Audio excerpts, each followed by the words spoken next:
Welcome, everybody. It is 7 days after our last session, which is the appropriate number of days. We all wish we could do it more, but we're adults. Thanks for joining. I don't know how you found us. These videos are for archival purposes only. We don't advertise this. If you're here and you're enjoying yourself, great. I did notice, though, that about 75% of viewers are not subscribed. Not that I care. I mean, you know, do whatever you want. Subscribe, like, share. I didn't say that. That was... Does it give us money? It doesn't. Yeah. No, it doesn't. It's an attempt to inflate my ego, which is impossible. We don't have a Patreon. Just put a check in your mailbox. Yeah. Just. You don't need to address it or anything. Yeah. Just put a check in your mailbox. And we'll know that you're thinking of it. Yep. Yeah. You don't have to wrap a coconut or a potato. So if you can hollow out either and put money in it, slap a label on it, send it to me. If you don't know where I live, just ask Jeeves. He will tell you. Yep. Yeah. Follow us for more money-saving tips. This is how YouTube communities are built, right? We're doing it right? Yeah. Yeah. Cool. Seems legit. Next thing you know, I will be, the same guy. Nothing will change. But thanks for joining. Actually, it was funny. Last episode that came out was the biggest spike in viewership and unique viewers since we've started recording. Like, it was weird. I don't know why. Like, I don't know if it was just a gap in time and then we popped back up in the algorithm or something, but like a lot of new people. So if you liked what you heard and you want to hear more, check out the older videos. The first, 4 or 5 sessions, I edited some like shortened, abridged versions. They're nice to get kind of the vibe of the setting and the characters. I stopped doing that because it's so much work and I couldn't be asked to do it. And as he already made it clear, we're not getting paid for this. Exactly. Yes. I get paid in the gleeful laughter of my good friends that I've known for 15 years now, which is absurd. Absurd. Oh my. Yeah. Stop. Saving Private Ryan. I have a lifetime ago. We are so old. So Falbin, our crikey, is driving right now. So he is, if he sounds a little dog shit, it's because he's on his phone. Yeah, see that? I mean, if you couldn't tell the difference from his regular setup, that's fine. It's probably the same microphone. Yeah, he calls in on his OnStar system every week. That's how we talk to him. No, but he'll be here. And actually, who is going to be rolling for him on his character sheet?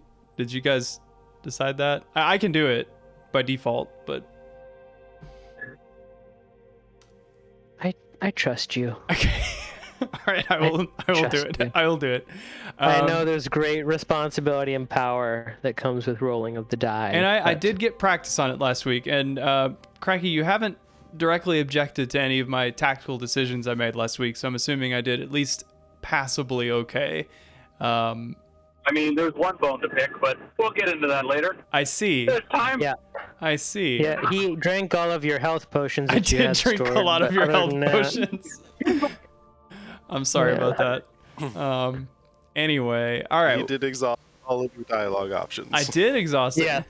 Yeah. You are a Medusa. You are Medusa. That's all that needs to be said sometimes. Oh, at one point it was, I am a Medusa. I am a Medusa. I am. Yeah. Okay. Who would like to give a recap for inspiration? Because you get sweet inspiration if you do it well.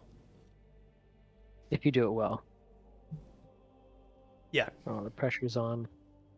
By well, I just mean if you, for the most part, recount what happened. Sure, I'll do it again. Yay. Oh, Shay did it last time. Well, yeah, but I just But before did it for me. recording, I filled in Crikey as to what happened last time. Yeah. You already warmed up. But please, since we have people watching for some reason, just tell them what happened. Okay, so we start off with Shade in bloodlust, and the butcher melded back into a wall. Rue was able to attack and completely remove Shade's attacks of opportunities, allowing Theo to flee with Falvin. And then Magus stepped up and figuring that, hey, I fought this guy before and won, decided that he would block off the tunnel and keep Shade from pursuing the rest of them. Meanwhile, the rest of them contended with the Butcher, who killed Rue and... he took him down to 0, and then he took him down to 0 again. And then, after exchanging a few blows, just tapped Falbin on the head and said, like, that's enough for now, and merged back into the wall. Magus was able to avoid being hit by Shade, and then Shade succeeded on his roll to not be in a frenzy anymore. Yep, and Magus's prayer. Yeah. Being able to roll at advantage. Magus offered a prayer to Mitros. And revealed a bit about how not Magus, but Shade is actually had a history of that, and didn't like being in that state of mind. We continued through the maze, came across a room where there was chewing on the other side of the door, and decided that we didn't want to get involved in that quite yet. And so we went off a different direction, fulfilled, explored all the rest of that option, fought some skeletons who were ancient rank and file Dragonlord soldiers, and beat them up, and Shade put them aside to be cared for properly later. And then we went outside, put up the dome, took a long rest, so we come back fully recharged. Kyra had a conversation with Shade about how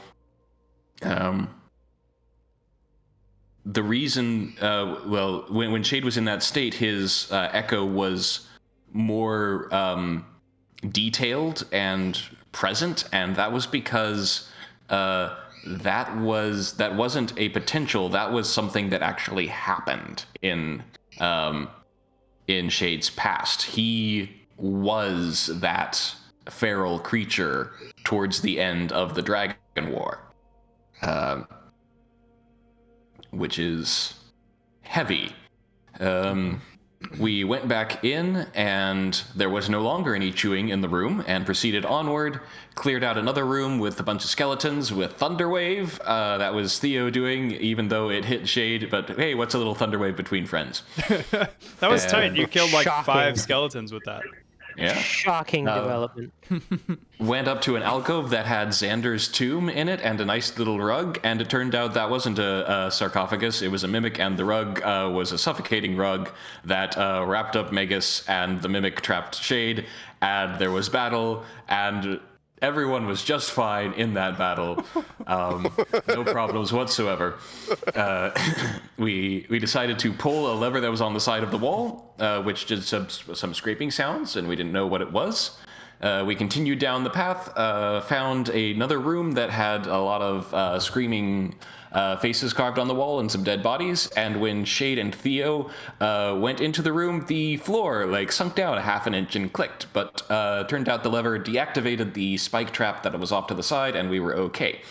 At the far end of the room, some clay minotaurs merged out of the wall and presented us with a series of moral conundrums, deciding who would live and who would die. First, a spider or a butterfly. We decided that the spider should die. Second, a village elder or the vagrant who was coming to kill him. We decided that the vagrant should die. And third, the children of the mortal races versus all of the immortal beings of Thelia. And at this point, Magus kind of got into the weeds a bit of the philosophy and made Kyra a little bit worried because he was talking about like, hey, we'll compare reproductive rates in order to determine which hypothetical potential futures would be replenished first, which probably isn't the best way to make that decision. It was a bit And callous. Shade and and Shade and Theo instead decide that no one will die and we'll fight you over it. And that's what we did. We had a round of combat with the clay golems, and then they merged back into the wall, and no one died. And They then beat Shade to the ground. Yeah. oh yeah, like, it's a good thing there was only one round of that combat. For sure. But then we went into the next room, and it was the real tomb of Xander, and at which point the Graxus decided to make his second appearance, and asked us what we were going to do about it. And Magus asked, what is your debt? What is binding you here? And rolled a pretty good persuasion check to be able to continue the conversation without being beaten into the ground. And Graxus revealed his backstory, that he was once dueled Xander one-on-one and lost, but was granted mercy. However, that mercy doomed him because there is no way that he would be able to then die and face Lutheria and not get major repercussions. And so he instead took the deal to be the immortal guardian of this labyrinth, but now he hates that and would rather die, and is posed the question of, like, what would you do? Would you kill me and send me to Lutheria, or would you keep me in this place? And Magus, being presented with two choices now, learned his lesson and chose neither, and said that we could release Graxus from this place and let him rejoin the world and potentially others of his brethren. At which point, Xander emerged from his sarcophagus and handed out some neat loot. And so Shade got an axe and a shield, and Shade and Theo and Magus got Dragonlord helms. He told Falbin that Falbin, being the doomed one, isn't meant for the rank of Dragonlord yet, but there would be something in another tomb that would be of interest to him. And then told us to take on the mantle of Dragonlords, but do it better this time. And he released Graxus from his oath and went back to sleep. Sure did. Wow. Great. Taking inspiration. I didn't forget, but in the moment, I did forget about the whole moral quandary thing. Yeah. Amazing. Let's see. Hold on. Okay. Everybody say nothing for like 10 seconds. Because I need to test an audio thing. 1 second.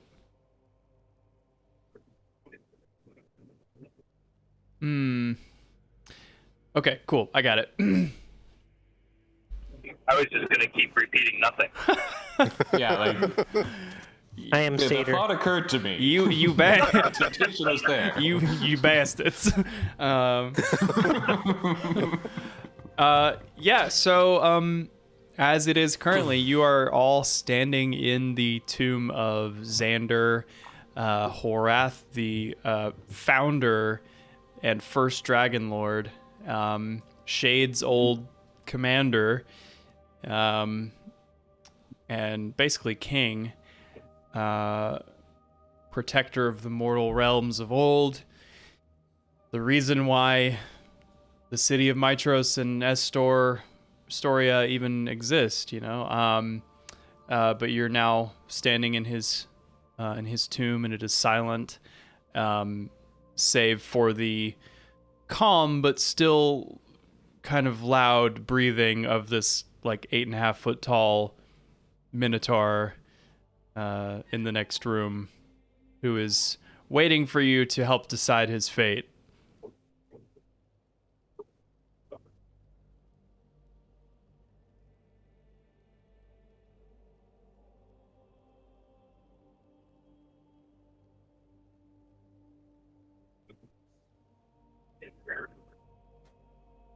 Magus will turn to Graxus and say, "So, you are now free of this place. what would you do with that?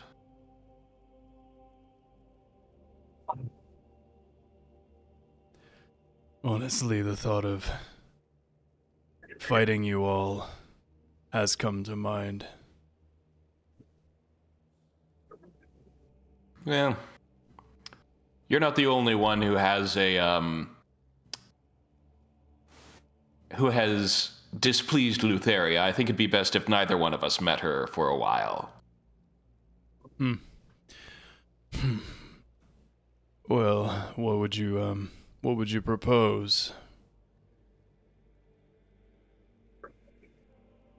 I do have a question. You still feel the same bloodlust? Or was that tied to the oath?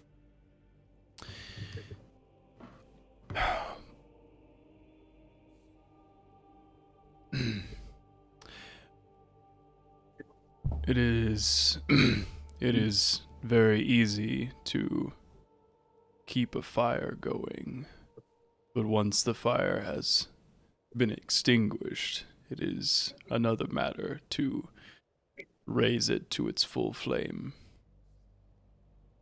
I have been feeding this fire inside me for centuries. The rage I felt was like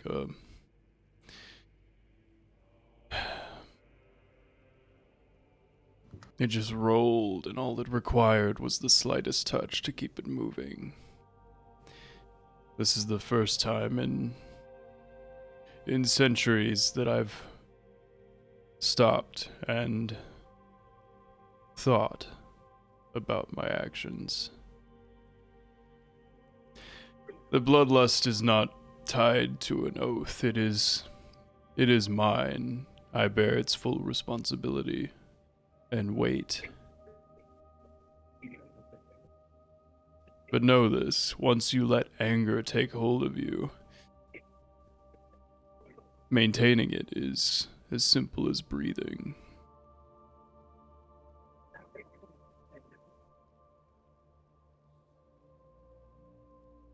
Indeed.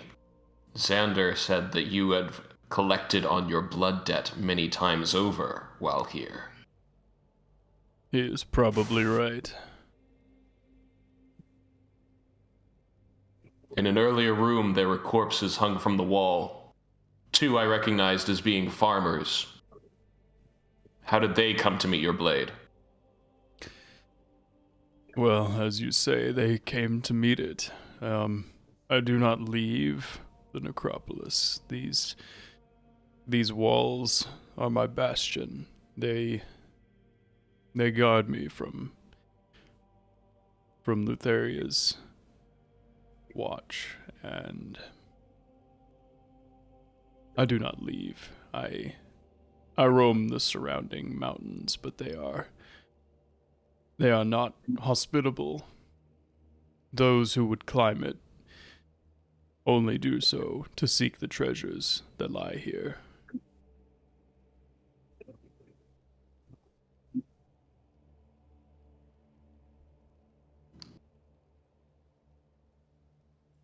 So,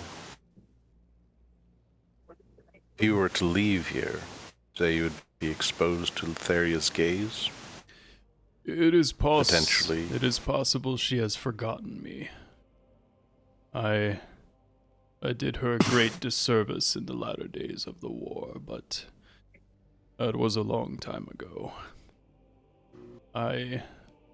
If I were to do something foolish, I might draw her attention, but it is possible that I could move unseen for a while.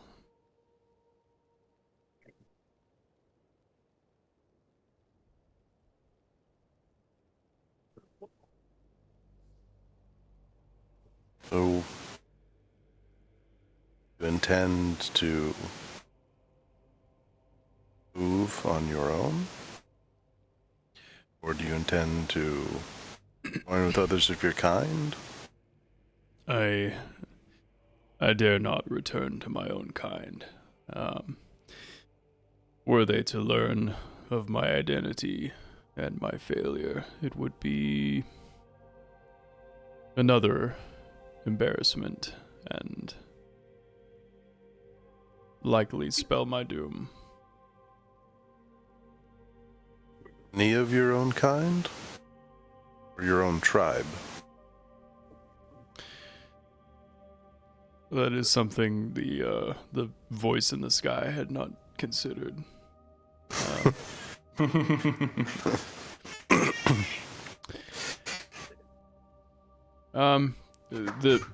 The Minotaurs, they have always acted in tribes as the centaurs do, but during the war they were united under the banners of Sidon and Lutheria, and at the time it was a unified whole.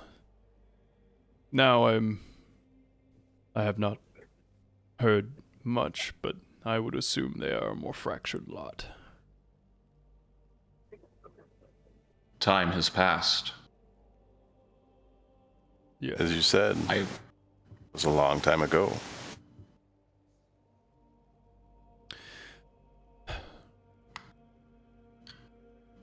A gamble. What isn't? I would propose. Nothing. I would propose, and I'm looking to the rest of the group too, that you travel with us for a time as you re-enter the world.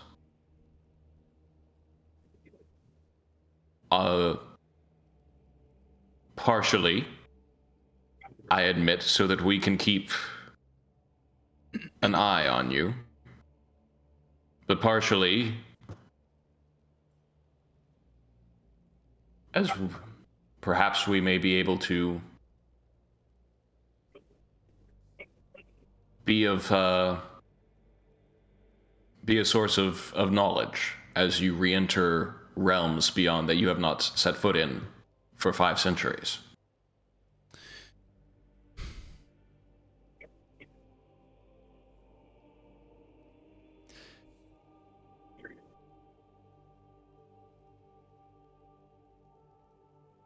Very interesting proposal. Any other suggestion before I make up my mind? Well, I was thinking that I have some experience with re-entering society after a long time, and there are some who aided me in that. Briefly, one of them being Captain Silas of the Iron Sentinels. Happens to be a Minotaur.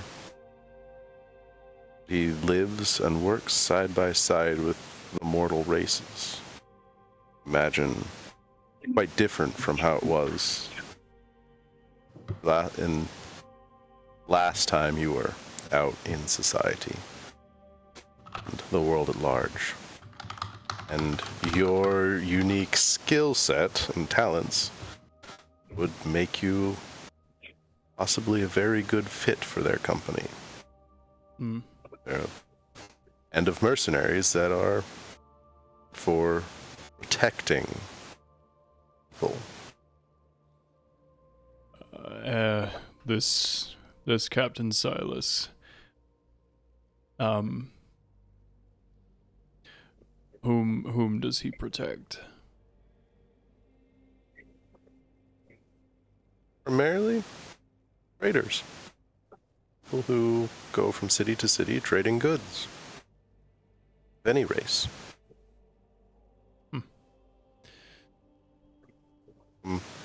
Bandits and unsavory characters of all backgrounds. It would seem to me that these two ideas are not incompatible. I would also mention that if there is a point where you would be in danger, as you mentioned, meeting up with your tribe, if they found out who you were, would spell your doom. If necessary, I can disguise you for a time. Indeed. Really, my question is more of a fundamental understanding. You intend to well, I guess a little context. As you know, it's been centuries gone. The oath of peace between the Titans and the Five Gods is all almost at an end. Conflict will arise again between the two. We intend to head off that conflict by opposing the Titans. Do you intend to stay on the sidelines? Do you intend to get involved on one side or the other?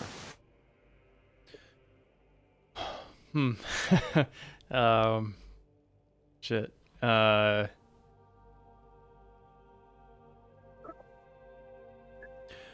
I will need time to understand my place in this world before I can make such a choice. The Titans are a supremely powerful force. Even alone, together they are nigh unstoppable. And with this oath of peace, it is certain that Sidon and Lutheria have done nothing but shore up their power since then. If anything, it will be even more of a landslide. A bloodbath. That does weigh heavily into my thinking. Understandable, I guess.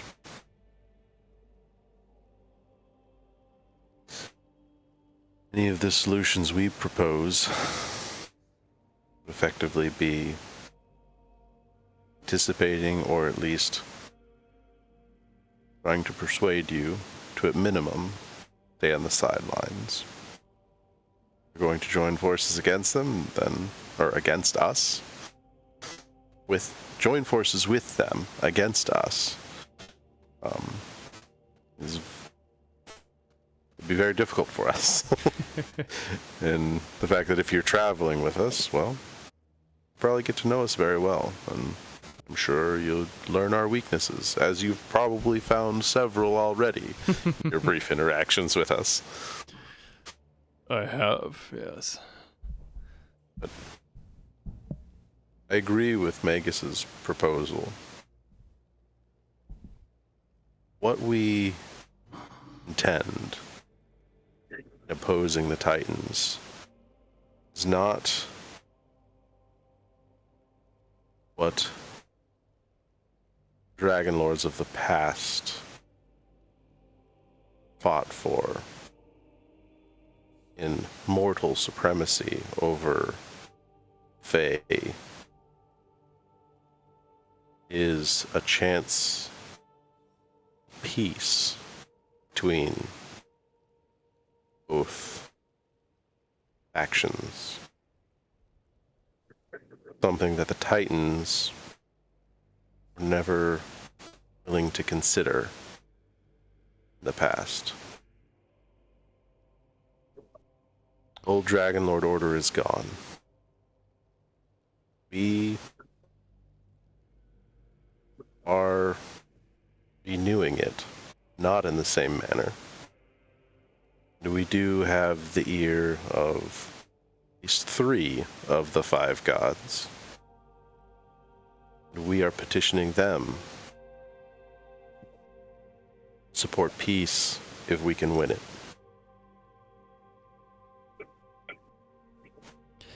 Yeah. Understand. Go ahead. Just understand that when we ask if you would join us or oppose us, we're not asking you to choose between the mortal or the Fae. We're asking you to choose between subservience to the Titans, freedom and peace, all.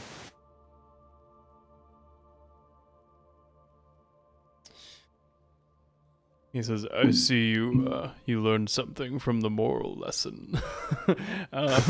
No. He says,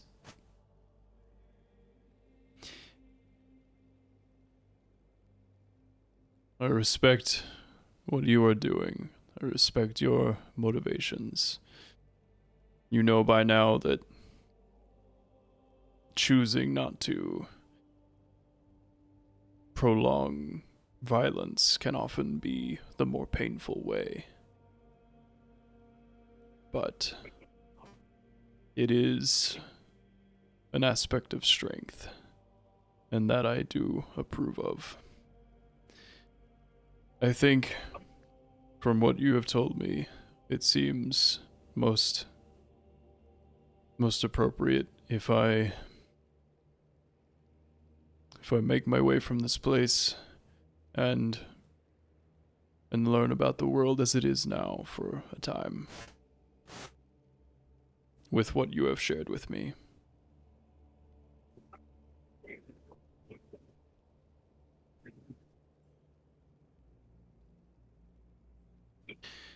I will travel with you for a bit. If you want to provide directions to this Captain Silas and his Iron Sentinels, I may make that my next stop.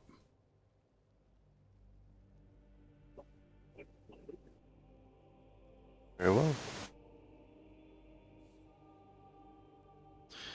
All right, well, I'll show you out. Great time. Magus exits the tomb riding on Graxus wearing the dragon helm like, "What up, Damon?"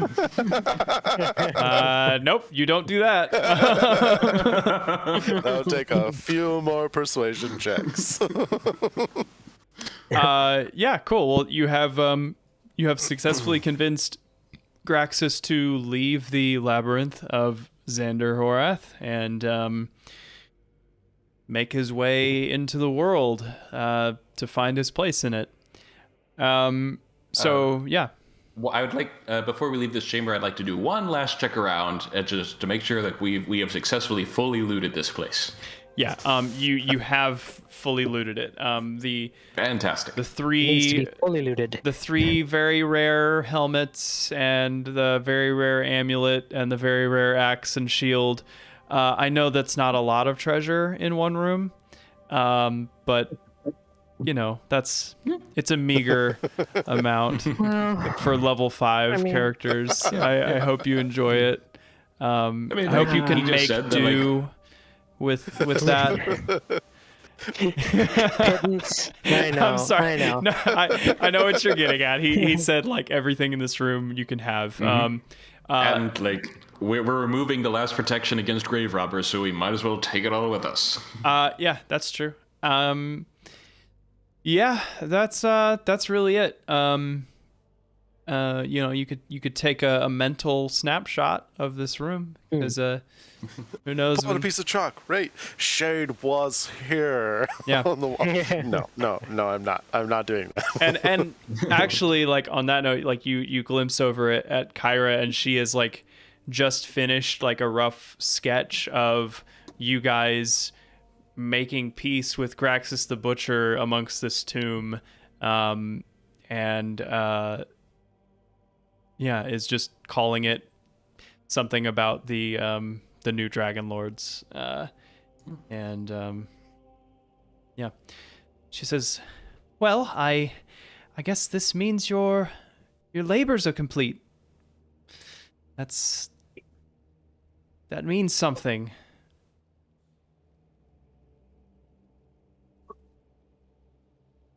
right?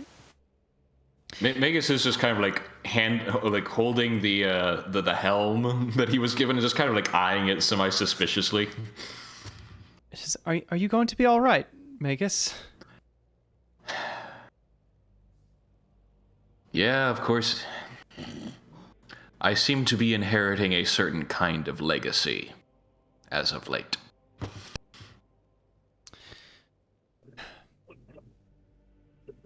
I'm sure it's purely coincidental. Gray stares at the DM.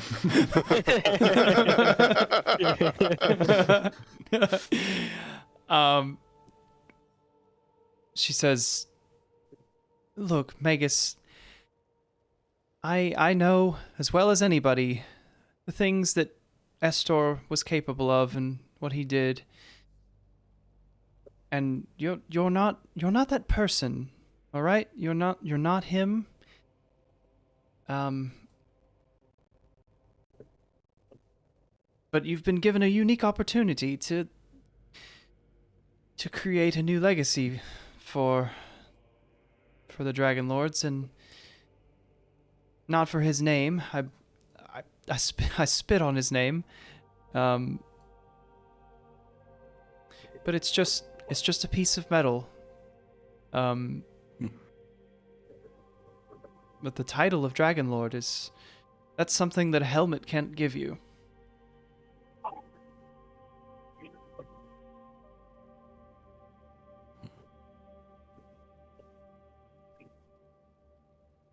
Besides, I think it'll look nice. Oh, really? I might try it on, please. Cool. Cursed item. I'm just kidding. It's fine. That's You are now eternally bald. the worst possible curse. Magus's flowing locks. Oh no. Yeah. So, just in case I didn't mention it last time, the axe and shield are magical, but they will need to be repaired. Yeah.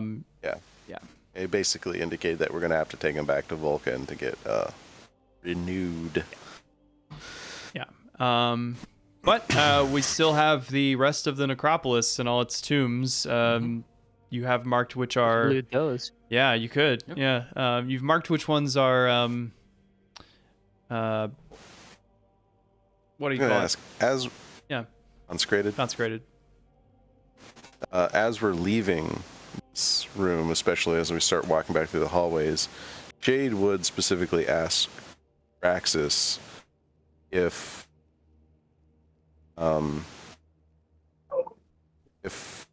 there, I guess, any of the undead that we fought going through here. Yeah. And for him, probably more the Minotaurs than anything. If any of them would benefit from any sort of funeral rites or being laid to rest in a specific manner. Oh yeah. You'd say like specifics, like I saw the foot soldiers, Dragonlord foot soldiers down one of the other hallways. The soldiers we just fought above here. The other Minotaurs in here. Is there anything we can do to lay them to rest?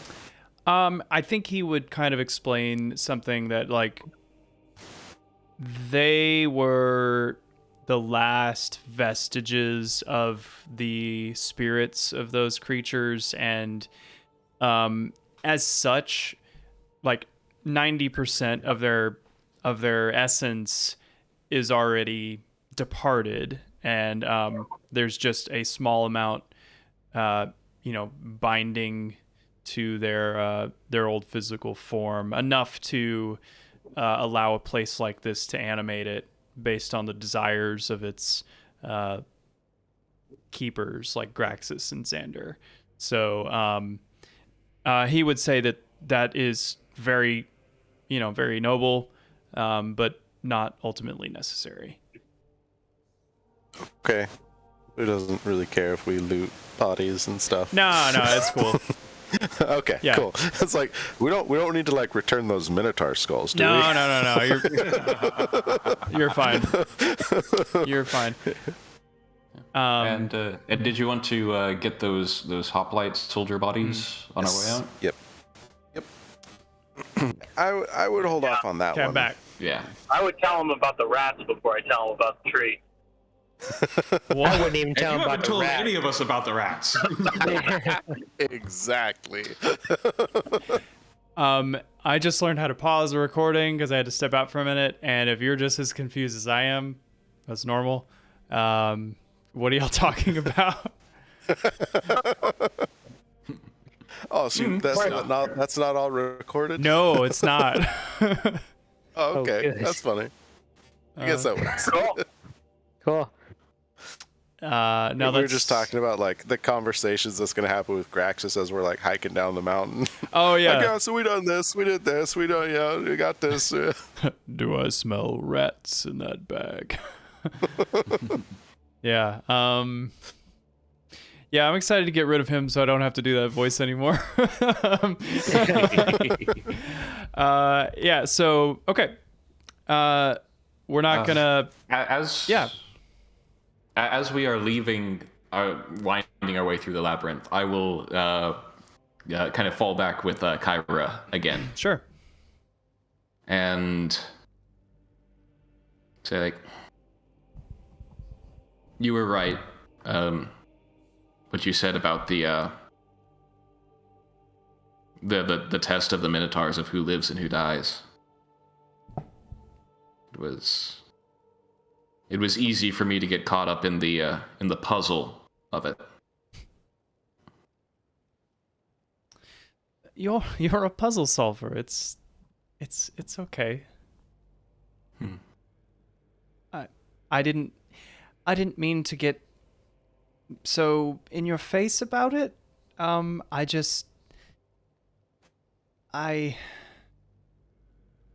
If it were any other puzzle, I would have sat back and just,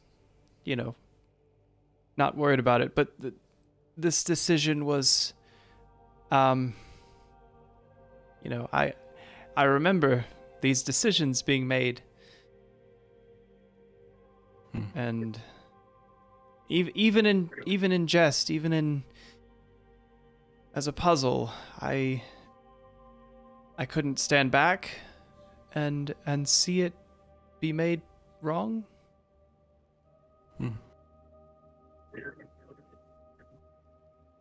So Indeed. Yeah. It's okay. I mean, I've confronted your father and slapped your brother. Who would I be if to deny you the opportunity to confront me? Well, I would say you have gotten your due comeuppance from at least my brother. My father, I think you two just had a nice heart-to-heart, if I remember right. But he could have put you through the wall if he wanted to. Nah. Yes. It's just that,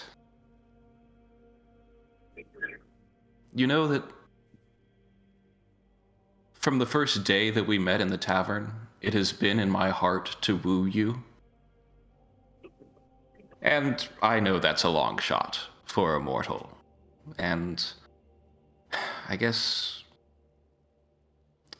I will also have to hope that you could perhaps love someone who occasionally disappoints you as well.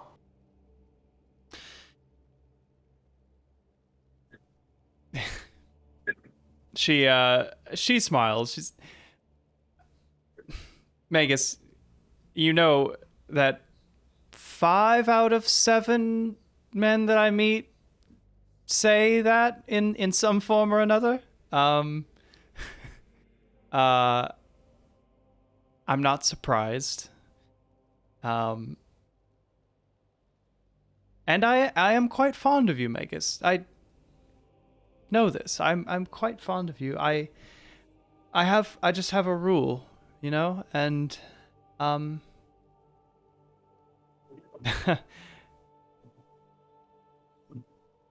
That's a rule that I have to live by. So I have a feeling you're thinking thoughts at me. I hear a keyboard clacking. The great keyboard in the sky. Is the rule a mystery? Is that part of the fun, or do I get to know it? I think it's more fun if I don't tell you. Of course it is.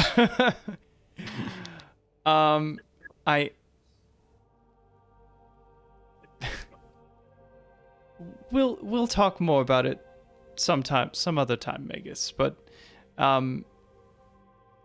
for now, my answer is I'm sorry. Don't be. And Magus will continue on. How did Magus say that? Like, can Kyra roll an insight check on Magus? Like, what was Magus's like demeanor saying? Don't be. Roll a d20. His demeanor, like he is like a bit saddened. It didn't seem to come across as a like hard no, but also it definitely like maybe like pending further notice, like not gonna happen. Yeah. But he's also like someone like him.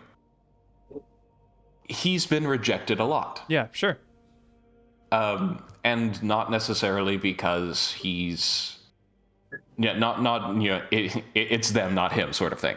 And so like he doesn't begrudge anyone for having different rules and approaches to relationships than him. Mm-hmm. Yeah. So like there is like the twinge of sadness. He has just been rejected, but he also like he does mean it earnestly. Like, don't be sorry that like this didn't work out. Like, okay, so it wasn't a dismissive like I need to remove myself from the situation. No. It was a like slightly sad, but also genuine respect for that wish. Yeah. Okay. Cool. She moves over to Theo and says, "Well, are you ready for our date? Are we still on for tonight?" You got Fireball. it. We can play some tunes. Magus is like, you know what? We're already in our graves. Let's just fucking end it. We're Dragonlords now. Graxus, I've reconsidered. We've been Dragonlords for 5 minutes. Now we're allowed to die here. Yeah. No, she doesn't. Can you imagine Xander pops out like, "Are you kidding me? I just gave those to you." I've been waiting here for 500 years. Yeah, cool. So you guys walk out of the labyrinth. Magus has been rejected by Kyra. Graxus is going to figure out his life. He's going to go home and rethink his life. And Xander is asleep now for, I guess, forever. So we'll just take you back out to the Necropolis map. No use in having you navigate the whole labyrinth again, because that's stupid. Okay, so you guys are up at the kind of top area of the Necropolis. You come out, and it is nighttime now, because you guys took a long rest in the tomb, and it's like late evening now. So it is mostly cloudy. Every now and then you will see a patch of dark sky and a lonely star in that patch, and there is a sliver of a moon, so the night is very dark. But yeah, so what are you gonna do? I will say the tomb of Okos Archelander, which is the tomb that Estor spoke to Falbin about, is just north of here. You You mean- that Xander? Yeah, Xander, right? Who did I say? The store? That's Oh yeah, no, sorry. My bad. I'm gonna say I'm gonna play this next part very differently if Esther was telling me about this. The store? Yeah, you really want to go in there. Yeah. Trust me. Yeah. That is what he sounds like. Canon. Yeah, I'm Estor. Get in there. Yeah. Yeah. You're now stuck with that voice forever. He's like Joe Pesci inhaled a helium balloon. Like that's That's the real reason he doesn't actually talk. I'm funny. What do you mean I'm funny? That's why he went so crazy. Everybody making fun of his voice. Like, wait, Yeah. he's a Dragon Lord? What I'm funny like a clown? What am I No, what the fuck? What the fuck are you talking about? I'm funny like how? Like how funny am I? That's from Goodfellas, if you haven't seen Goodfellas. Great movie. So what's the plan? Are you guys going up to Okos' tomb or what? And I'd like to make a tour of all of the non-consecrated tombs. Yeah. I mean, And also Balmetria, I assume, last? We may want to do a rest. I will freebie give you guys a short rest. You guys had enough time in there to short rest while you were talking to Xander and just kind of walking through. So if you want to do that, that's totally fine. I would like to short rest. Wait, how do I... Wait. Oh, the That was buttons aren't restful.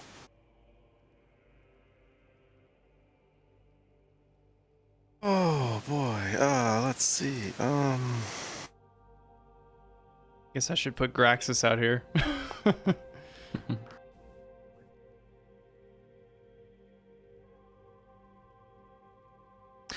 We'll say Graxus like Well, I think Falvin would stay to the group. And Sorry, go ahead. You cut out literally right when you said what you're gonna say. I think Falvin would say to the group, I will need everything that is possible to achieve in order to overcome what has been laid before me. I must go to the tomb of Okos Archelander. A worthy motivation, to be sure. Falbin Lead always on. gets straight to the point. I love it. Yeah, so we'll say, consecrated. yeah, it ain't got. It ain't, Yeah. it ain't even consecrated. So yeah, You know what that means, boys. give me the loot. Give me the loot. Ripe for the picking. So we'll say, I'm sure Falbin leads the way. It's a short walk up the hill. There's a little bit of a scramble up. Up this like little- up this way? Yep. Mm-hmm. Yeah, and number 11 here is the Tomb of Okos. My game is paused. Oh, really? I have it- can't move. I have it Oh, unpaused. Now I can. Okay. So I read these quickly as you guys went through them again, but I'll just reread it. The inscription on the tomb reads Okos Archelander, oath sworn of Hexia. And you guys know from the Xandariad, the book about the history of the Dragonlords, that Hexia was a green dragon, and was one of the very few chromatic dragons involved with the Dragonlords.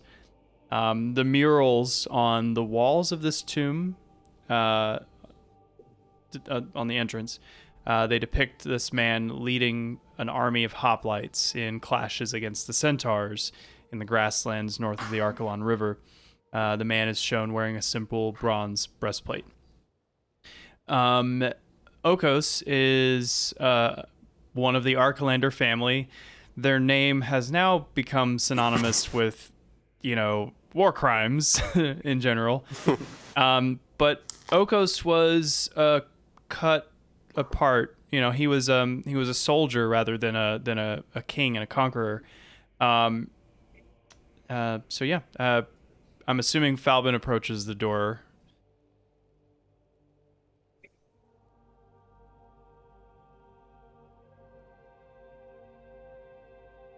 Falbin approaches the door, Cool. looking for if maybe this is trap or there's something else going on.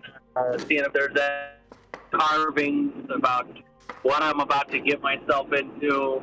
I'm cautious because we just came from the labyrinth of pain. Yeah. So you're cautious. Kind of your natural first move when approaching a door is to kind of lean down, inspect the mechanism, if needed, get your lockpicking kit out.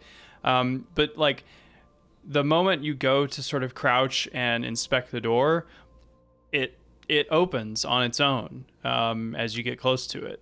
And just like the one in Lukos's tomb, it's a huge marble slab that's several feet deep, several feet wide, and 6 or 7 feet high, and it descends, kind of spilling dust as it drops, and then becomes a little walkway across the threshold.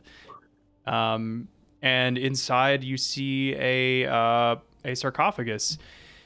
There is a bronze statue of who you can assume is Okos Arkelander. It looks roughly the same as the figure on the mural outside. So what do you do?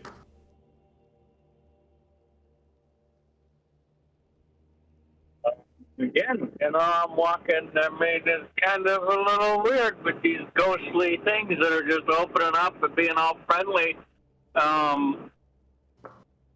would inspect the sarcophagus and the statue. Yeah, you kind of walk around the sarcophagus. It's pretty simple. I mean, you can tell that some effort was made to honor this man, but his whole shtick was that he was not shtick. His whole identity was being one of the soldiers. One of the ground forces. And so those wishes were also honored. So it's a very modestly decorated tomb. You kind of look around the sarcophagus, place your hands on it, and the bronze statue at the head of the sarcophagus actually starts to move. Not aggressively. It startles you a little at first. I mean, you hear like a squeak of metal and your head snaps to it. And it steps down off of this platform that it's standing on. And its face is, expressionless. It's a statue. But it's a kind face. I mean, it's the face of this man, Okos. And you're pretty sure this is just a golem of some sort. But it seems to welcome your presence. If anybody else is like making moves to come inside, it actually like puts its hand up and says, like, doesn't say no, but like puts its hand up. Jade would have at least started to move inside. Yeah, as soon as you do that, it like denies you entrance. And like once it's sure that nobody else is coming in, it leans down to the sarcophagus and, without much effort, lifts the lid off and sets it to the side gently. And inside you see a skeletal form. It's not rising or anything. It's just, covered in dust and no crown on its head. But it does have a rather interesting sword. And a breastplate, bronze breastplate. The golem just kind of like stands to the side. He seems to be, just waiting for you to remove the artifacts.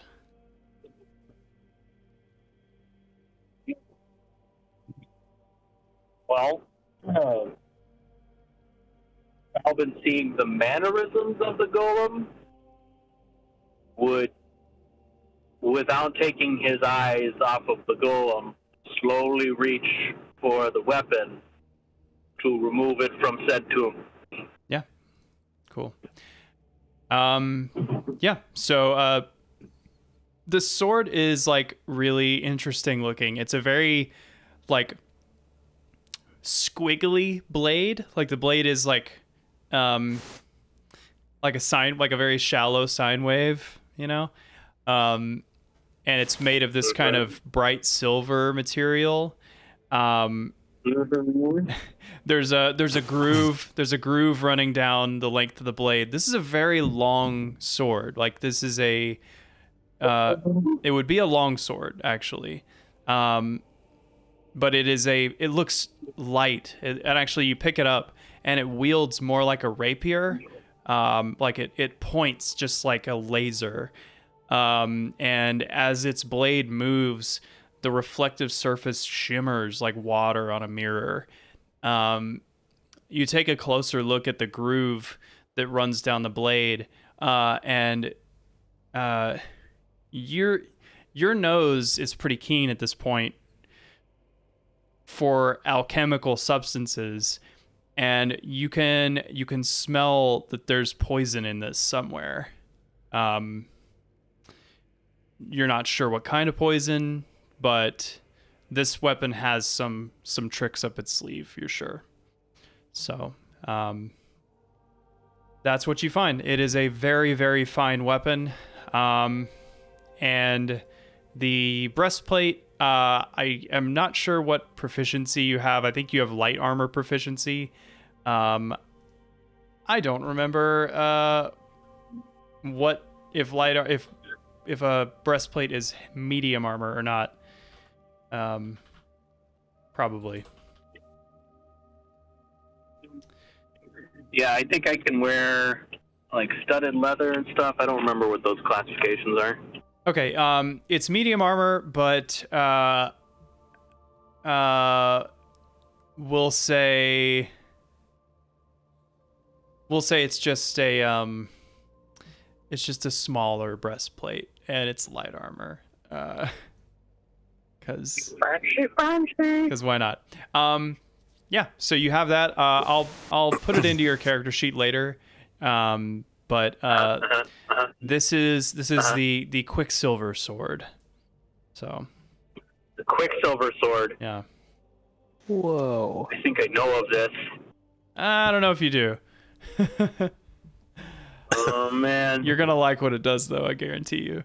It gives you mercury poisoning.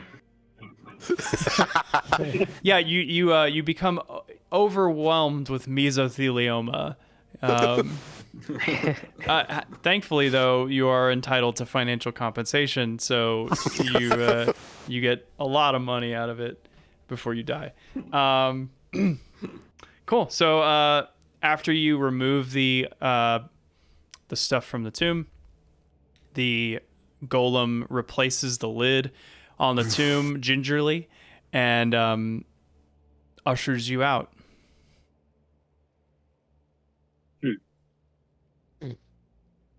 I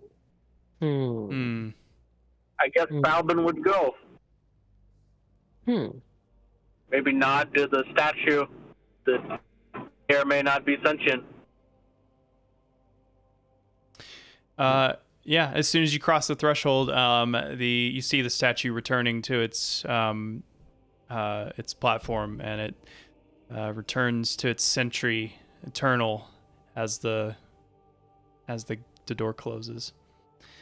And you walk out with this shiny longsword. Oh, Balbin does happy dance.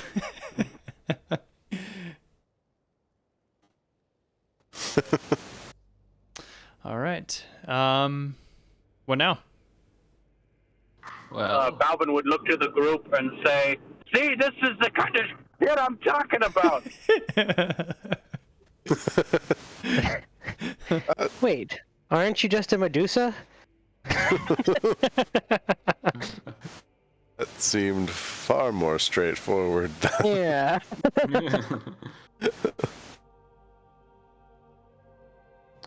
well, shall we see what the other tombs have then? If this can be as easy as it is. Magus is like, I am most interested in this like Nicholas Phobos guy, but I guess on our way is also Lysis Archelander. Yeah. Yeah. So, Lysis Archelander. As the rest of the party moves towards that tomb, Shade would just kind of would linger in front of Okos's tomb. Sure. For just a few moments, just looking at the murals or following them. Yeah. Yeah, it's like you can't remember this guy on it, like you remember hearing about an Okos Archelander, but this guy he never stuck out, you know. He just was one of the boys, you know, just one of the boys just hanging out. But he Would have been a great writer for yeah for so oh long. my god, yeah just just guys being dudes. Yeah. Oh yeah. So making your way over to the tomb of Lysis Archelander, the inscription reads, Lysis Archelander, the Mad King. You guys know that Lysis was the great-grandson of Estor, and he was the last of his family to rule the city of Astoria. The Archelanders, as a family, had ruled Astoria as kings for over a century, but Lysis proved to be a mad tyrant who stained the throne with wanton murder and torture.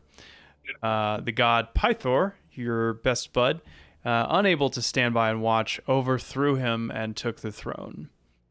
So, I'm gonna turn to Kyra and ask, like, who put him here?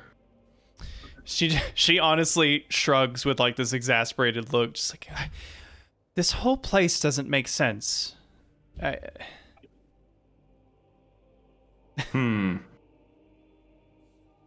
Does the door open? No, not like a Walmart front door. No. Is Not there like a spot- Oko's tomb. Service around here is horrible. We have to open up our own looting tombs. Unbelievable. Unbelievable. Are there any like murals on the front or anything? It's like at this point, Magus is wanting information more than loot. Yeah, there is a mural on the front. The mural shows. It shows just the antics of a king with madness in his eyes. You know, just laughing while various peoples are tortured. Delighting in the droughts and floods that despoiled the city that he was responsible for. And then the last main panel showing his downfall at the hands of Pythor.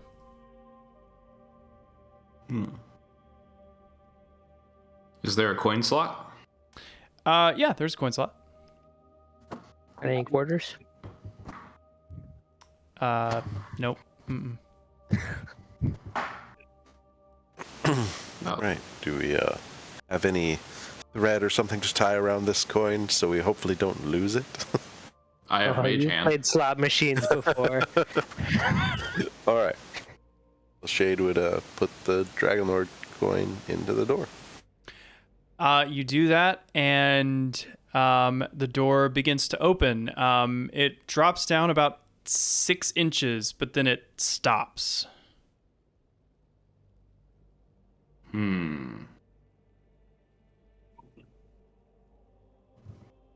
Let's see. how tall is the door? About 7 feet. Oh, it dropped 6 inches. Mm-hmm. Shade should be able to at least stand on his tiptoes and like see how deep the door is. Is it the same as these other ones? Yeah. So it's like 5 feet deep. It's about 5 feet deep. Yep.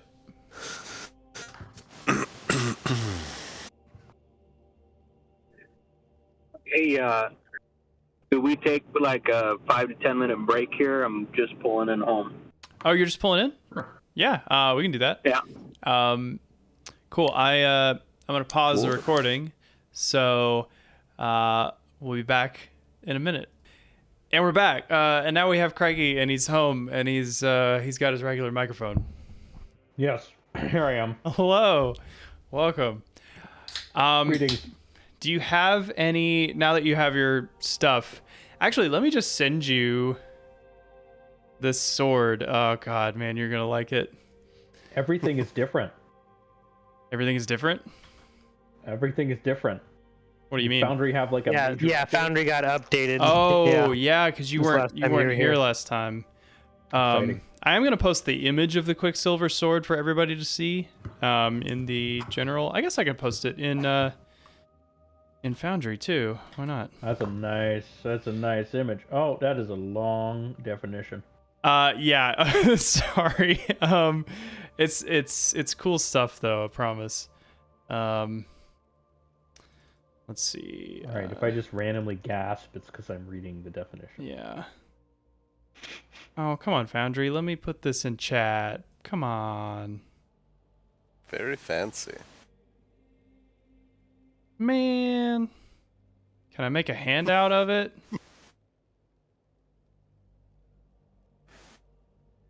Actor list. Can you put it in Discord? We can. I just put it on It's the a map. token. It's a token. Okay, this is not at all the way to go about this. All right, it's on the A map. giant sword is flying through the air towards you. Okay, Do. so this is We know Falbin would grapple it. it's growing in size. It can't be stopped. Oh, this must be rage modifier, just like Falbin. At this rate, the entire world will be consumed by quicksilversword.png. Oh my god. Sorry, by images underscore sfn-hn-gr underscore medium.png. That's better. That's better. All right. Anyway, that's what it looks like. Cool. So you guys are at the Tomb of Lysis, and the door is jammed. What are you doing? Is Graxus with us? No, he's in the labyrinth. He knew you guys were gonna piddle around for a while, so he's just eating. Last snack before the road. Yeah. Left him for 1 minute. The Dragonlord coin hasn't gone like underground yet, has it? No, it's still on the face of the door. Before we try doing anything else, just in case, Shade will take the Dragonlord coin off. Okay. Yeah. Nothing happens.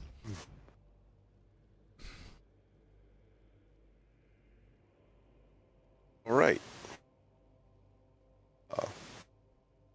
Shade will get out his crowbar and try to see if he can get some leverage to just like start shoot down it all. Okay. Roll a strength check. Athletics is fine if you want to roll that. Oh, I would much rather roll athletics. Athletics is strength. It's just a different kind of strength. But I get a lot more bonuses to athletics than I do to And just straight you strength. do get advantage using a crowbar. Just FYI. Oh, well, then. Leverage. Oh, That's the whole point of a Mechanical advantage. yeah. That's the whole point of a crowbar. Okay. You eventually get it to move some, but the most you're able to open it is another about 6 inches. So you have about a foot opening between the now 6 foot high top of the marble door and the roof of the door, or the frame.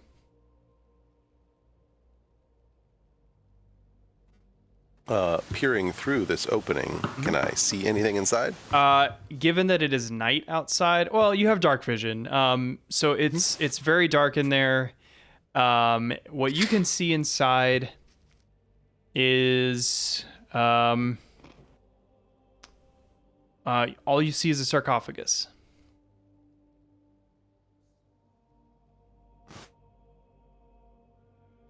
There only seems to be a sarcophagus inside. Not a whole lot of other ornamentation. How much do we want to into trying to get into this tomb specifically?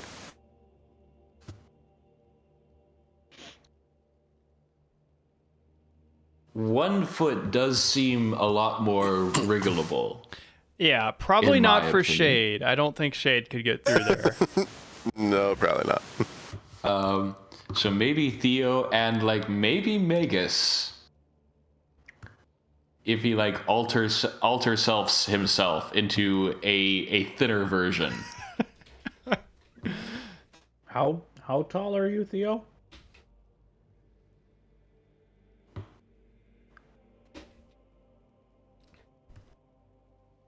He's like 5 foot something, right? Sorry, my audio went out. Oh. What did you just say? How tall are you? Oh, yeah, 5'5", I think is what Yeah. my sheet is. So am I the tiniest? Yeah, you are. Yep. We've got that image of like the proportional sizes Oh, somewhere I in was the wrong. chat. I'm exactly 5. I'm 5 is 5 foot, according to my okay. sheet. Wait, so how tall is Which Falvin? is shorter than you. You're 4'10"? Wow. Mm-hmm. Whoa.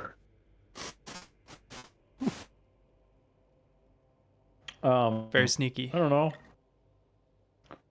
Magus, you got like mage armor and stuff. I got a quicksilver blade. Okay. Let's see. I believe mage armor would still be up since I cast it before we entered the tomb for the Xander's tomb for the last time. Sure. So yeah, I would cast alter self on myself and like change myself into like almost the proportions of a child. Okay. Yeah. Maybe not a child, but like a young teen. So like I can't change my size from medium to small, but I can specify my height and my weight. Okay. Yeah. You transform into Minus, instead of Magus. There we go. Kyra goes, "Aw."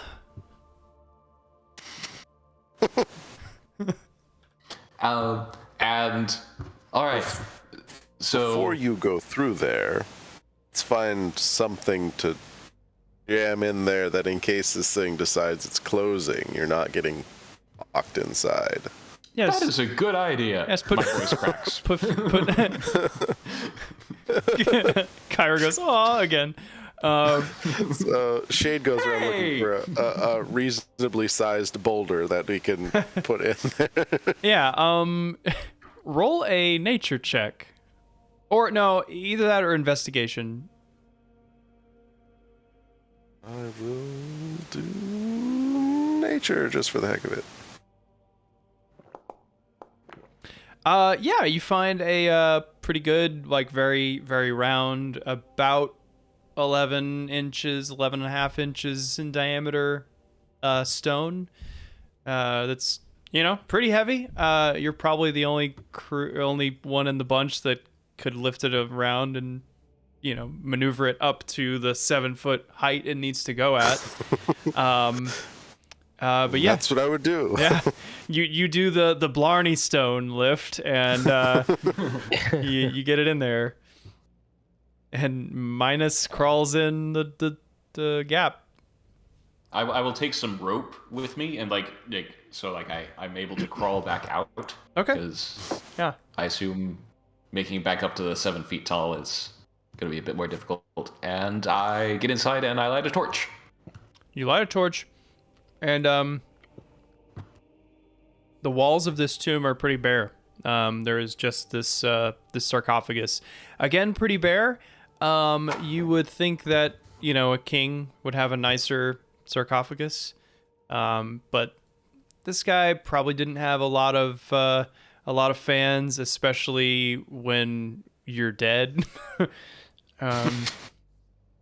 And the murals on the outside are very upfront about his personality. So, but yeah. Yeah. So it's just the sarcophagus? Yeah. Wow. But as you've seen there's so no way far, the stuff is usually inside the sarcophagus. Yeah, there's no way I'm going to be able to lift it. I got a crowbar you can borrow. If you want to slide it through, I can Leverage. try, I guess. Shade would just kind of like, swing. You slide a crowbar through the gap in the door, and this smaller version of an already pretty lanky, man picks up this crowbar. It doesn't Technically, my mechanic- stats do not change. Right? Yeah, I was just about to say that. But yeah, so you have. Otherwise, I'd You have otherwise I'd change myself into a giant or something. there you go. But yeah, you have advantage on any strength check you make with this. Okay. Well.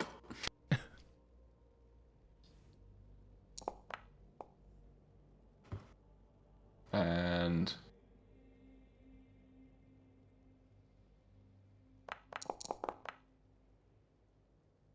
that's a 14.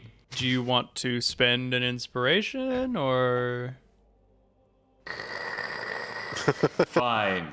I'll spend an inspiration and move that to a 19. Cool. Yeah, not that it matters, but You finally muster up the strength needed to break the seal in the sarcophagus, and there's a slight vacuum as fresh air is pulled inside.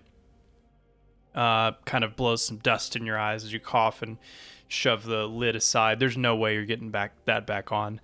And inside, Yeah, he doesn't deserve it. yeah, right. Inside, you see the remains of the king, Lysis Archelander.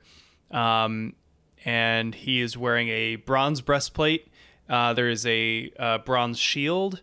Both are inscribed with some sort of very shiny metal that you can probably guess is platinum. And as such, they're both probably worth a fair amount of money.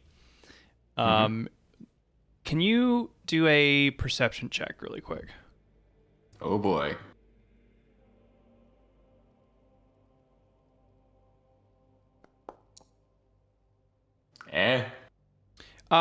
There's a strange dent on the breastplate, but you're not sure what it means. Do you take it with you? Yeah, I loot the corpse. Cool. Together, each of them, the shield and the shield and the breastplate are worth 500 gold each. Not bad. Question is, although- as big as share the loot. I returned the rest of you can have the crowbar. It's my crowbar anyways. Although, I might just add those to my inventory. Yeah. And not sell them immediately. Yeah, that's fine. And then I clamber back out. Okay. Yeah. The door does not close. It stays there. You're not sure if this will ever close the way it did before. But like you said, fuck this guy, right? Yeah. Yeah. Maybe whatever Pull the weird rock out just in forces. case. Maybe whatever weird forces put him in the tomb will maintain it. Maybe. Kyra actually, she kind of cocks her head as she sees this breastplate, and she's, wait a second. She grabs it from you and she points at the dent, and she's like, does this fist print not look familiar to you, Megas? one moment, and like I take the breastplate around. It's like as though I were like on the receiving end. It's like, oh yeah. Yeah. You. It seems that at one point Lysis was on the receiving end of a Rock'em Sock'em Pythor punch, just like you were, and that is his fist print in that breastplate. So Hey, that thing's got to be pretty good. If it didn't punch all the way through. hey, Just a dent. gods can't It's like break metal. What are you talking about? it's like a bulletproof vest. It might be able to stop a 12 gauge slug, but the 12 gauge slug will still go through your body. Yeah, yeah. The energy just moves on through, no problem. Okay, so So tomb down. I believe the next one down the line is the Sidon. You beloved by Sidon person. Well, Let's like see. next is a consecrated tomb, which we aren't gonna mess with. Like, Yeah, Isidore, the tomb. I'll just kind of really quickly refresh on the tombs. The tomb of Isidore is one where the murals on the outside show an athletic woman of regal bearing competing in foot races and competitive games, and then at her side always is a man in a cloak that resembles the one worn by Damon, who guards the necropolis. And you know that she was actually his granddaughter. So yeah. So you don't want to mess with this one. nope. Pass. Continuing down, Sidon junkie. Yeah, I didn't write these short little snippets. These were That was me. that was Calvin. So Nicholas Phobos. The inscription on this tomb reads, "Nicholas Phobos, blessed of Sidon." The murals on the entrance are bright, and the paint has not completely faded like some of these others. The images adorning the walls and door depict a man who is equal parts sailor and king. He wears a breastplate adorned with a maelstrom swirl, the symbol of Sidon. You guys know that Nicholas was the very last of the Dragonlords. He ruled and died only 1 century ago, though the order had long been lost in its what it was meant to be at that point. Yeah. Can I get a history check from somebody? Ooh. I'm good at history.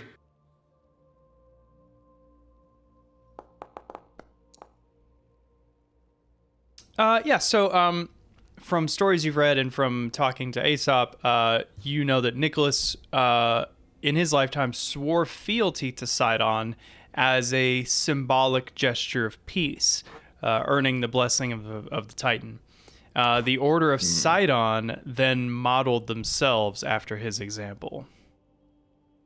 Interesting. So, which is kind of why, at least aesthetically, they kind of have some similarities in terms of like the armor they wear, their tactics. You know, the Order of Sidon is very Greek centurion military style. At least the forces you've seen are, which is not very like Fey, if that makes sense. But anyway, this is the tomb. We got an entry coin. Put it into the slot. I assume there's a slot, the recess in it. There is a slot. Yeah. However, this slot is actually a slightly different shape and size. You notice that instead of just being a perfectly round indentation, it has like little like sawtooth kind of offsets, and you can kind of put together that it would be about the shape of this maelstrom symbol of the Order of Sidon.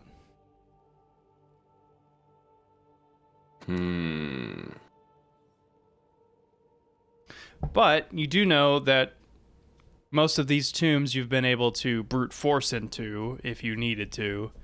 It's just going to be a lot harder. I pull out my trusty crowbar. Okay. Served me well in the 2 uses so far. Is there actually anywhere on the door where I could try and like pry it? Or just where it meets the top of the frame would be probably your best move, because all these doors so far have dropped down into the ground as they open. So they open from the top. Unless somebody has a better idea, I'll give it a try. Not really. All right, roll at advantage with your athletics.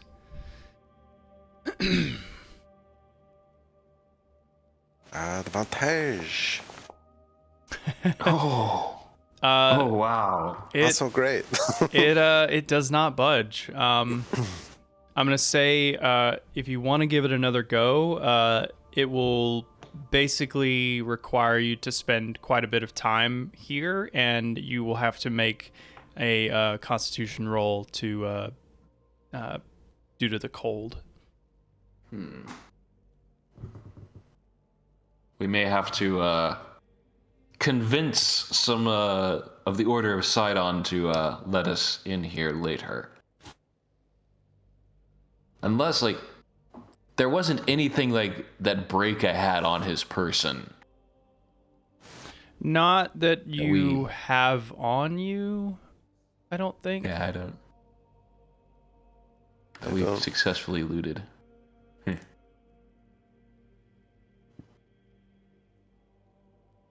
I mean, like, you could try to make something, I guess. Yeah. Actually, Theo, what are the rules as far as your, like, tinkering, like your artificer tinkering stuff? Because you can, like, make a thing, like a simple thing. I can imbue a tiny non-magical object with a magical property of my choice. 5-foot radius, light, up to 6 seconds, long record message, static. That doesn't help. Okay. I have the thing that lets me replicate an item, but I have all of my slots filled right now with my bag of holding, which let's just say that was perfect. And we don't want to give that up. We'd have a lot of shit to carry if we did. I'll say if you want to try to like make something custom, it'll take an hour and a successful like intelligence roll with your crafting proficiency applied. But that's an option if you want. I mean, if you all think that that's the way to go, I could get started now and we could have a nice picnic. Yeah. I don't have anything. All of my magic is explosive. And which works good against fleshy things. You guys don't have pass wall yet? All right. Pass wall is awesome. All right. I guess I'll start making it then. Cool. You'll probably need like a campfire to keep you warm while you do this. Yes. Do you guys want to, like, the rest of you kind of proceed to another tomb and start looking, or just hang around? What do you want? I would be good with proceeding on. I think there's 2 down is Estor. Yeah. Yeah, currently there is 1, 2, 3, 4 non-consecrated tombs left besides Nicholas. Mm-hmm. Yeah. I'd be interested in looking into that Myrto the Magnificent. Yeah, y'all could pop. It's probably just loot. Y'all could pop across there. Yeah. So Theo, you'll stay by the tomb of Nicholas. while they pop over. We'll definitely tell you if we find stuff. Yeah. Sure. Some rich person. I feel like Theo would be like, yeah, hey, Rook, go keep an eye on them. Yeah. All right, so the Tomb of Myrto, Myrto the Magnificent. A handsome man can be seen throughout the tomb's door and entrance murals, which depict him as a man of immense wealth. Inlays of gold, silver, and precious stones glitter from the murals, all in sharp contrast to the fading colors that surround them. From lore that Myrto was the grandson of Adonis. He used his family wealth to bribe the other Dragonlords so that he would be elected leader after the death of Cosmo. Yeah.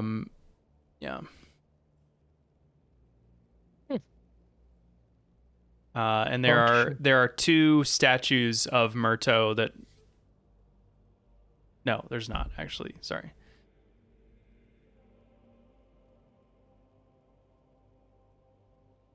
Does the door have a... Yep, it's got a thing. Well, let's try it out.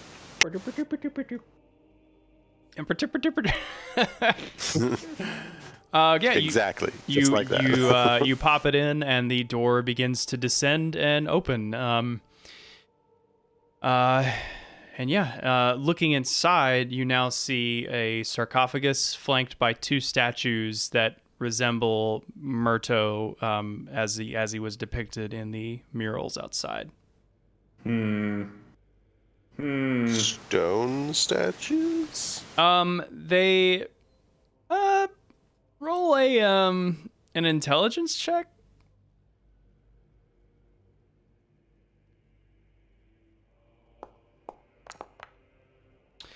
It doesn't look like stone. It looks more like brown than stone normally is.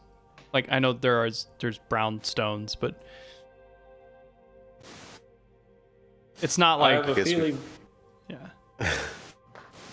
Uh-huh. I have a feeling we don't want to tangle with whatever this situation is, down to only 3 party members, and not at full...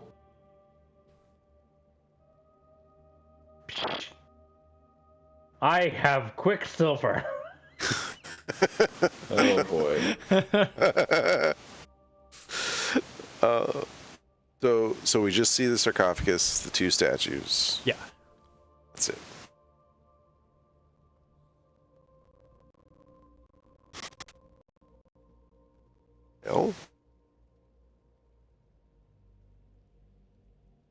Well, Vegas isn't going to move to tangle with it. Shade, it's just some statues, Falman says. Exactly like that. Yes. Well, Shade would at least take 1 step into the doorway and see if anything happens. Okay. In that 5-foot space in the doorway, nothing is happening. How far into the tomb is the sarcophagus and the statues? The door is 5 feet, and then the room inside is about 15 by 15, and the sarcophagus is like dead center.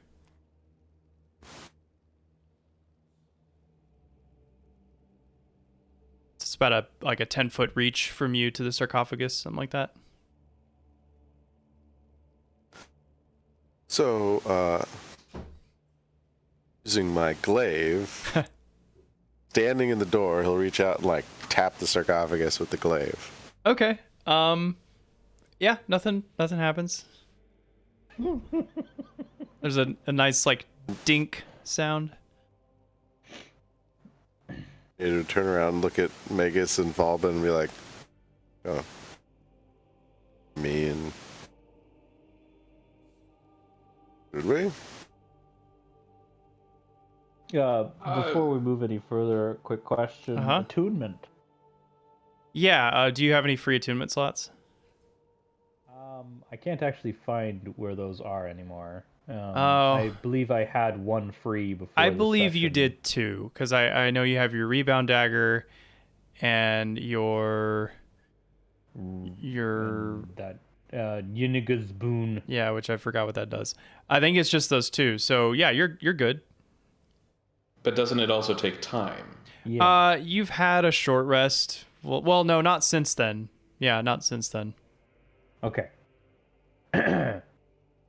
Other things. You can still use it as a sword. It just won't have the abilities yet. Yep. Cool. Well, Falbin's committing to this room. Magus is Alright. standing a few feet back as backup. Does Falbin step through the door?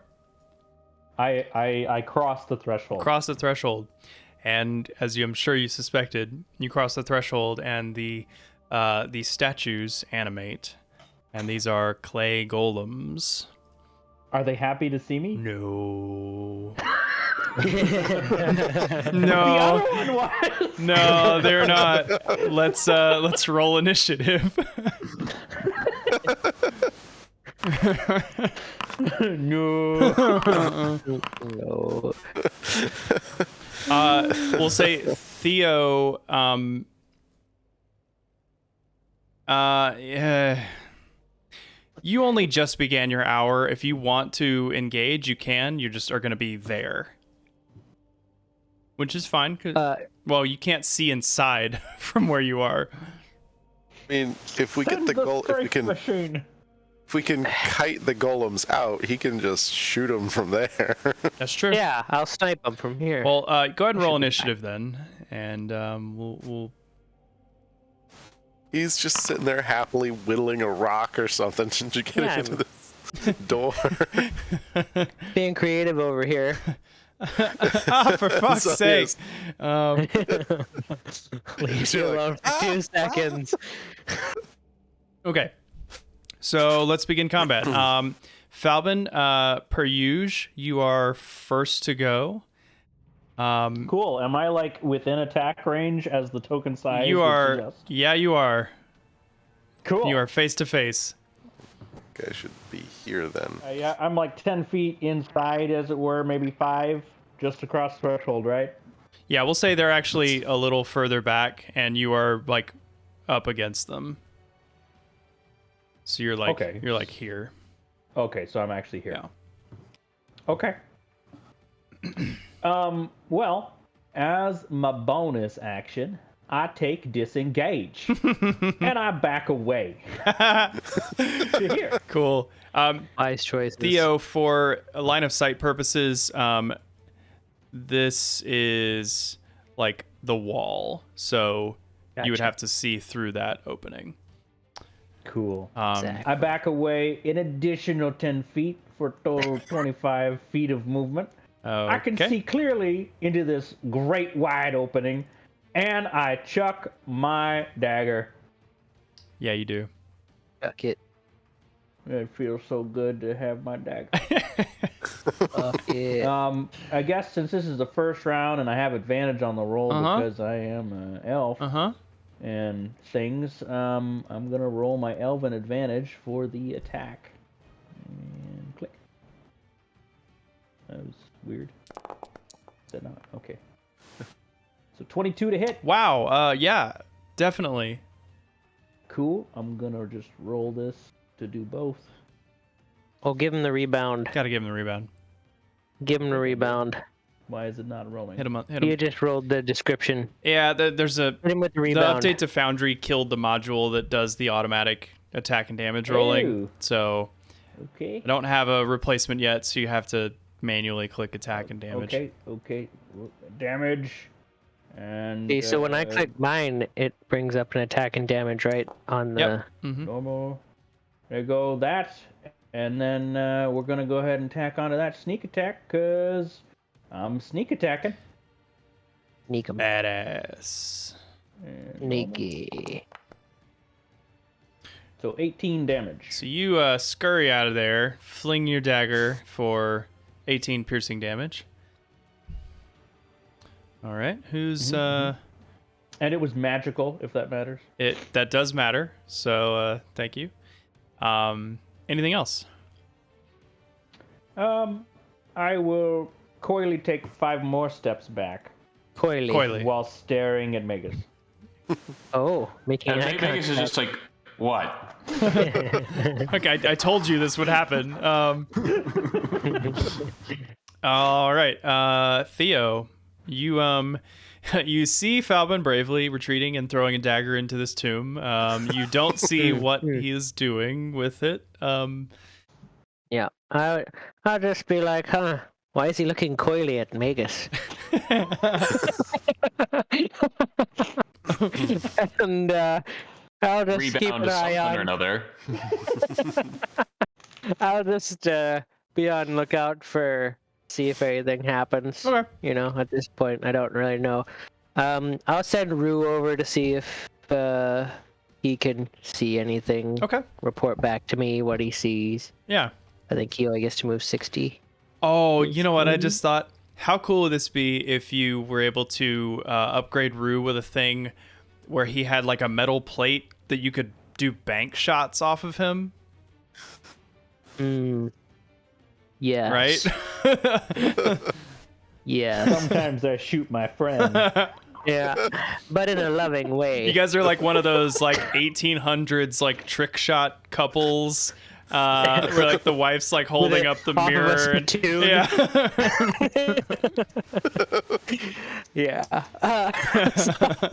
That's what I'm doing. Really nothing else. Okay. Just a reminder, those of you that have the helms of the Dragonlords, those you, assuming you wanted to attune to them, you would have had time to do so. I fully attuned. Okay. That's a sick helm. Sick. Okay, Shade, you see these clay golems. They look mad. What are you doing? I will. Okay. It won't let me step forward, so. Oh, it won't? It's not. I can do that. Oh, it says sides with at least one wall. Oh, maybe it's treating these like pink lines as walls. I think it's the pillars or something. Oh. I can't. Oh, I can't it move is to the any of these 3 pillars. spots. Hold on, let me just delete these pillars. Okay, now you can move. All right, so a footstep forward, and basically start swinging at this guy.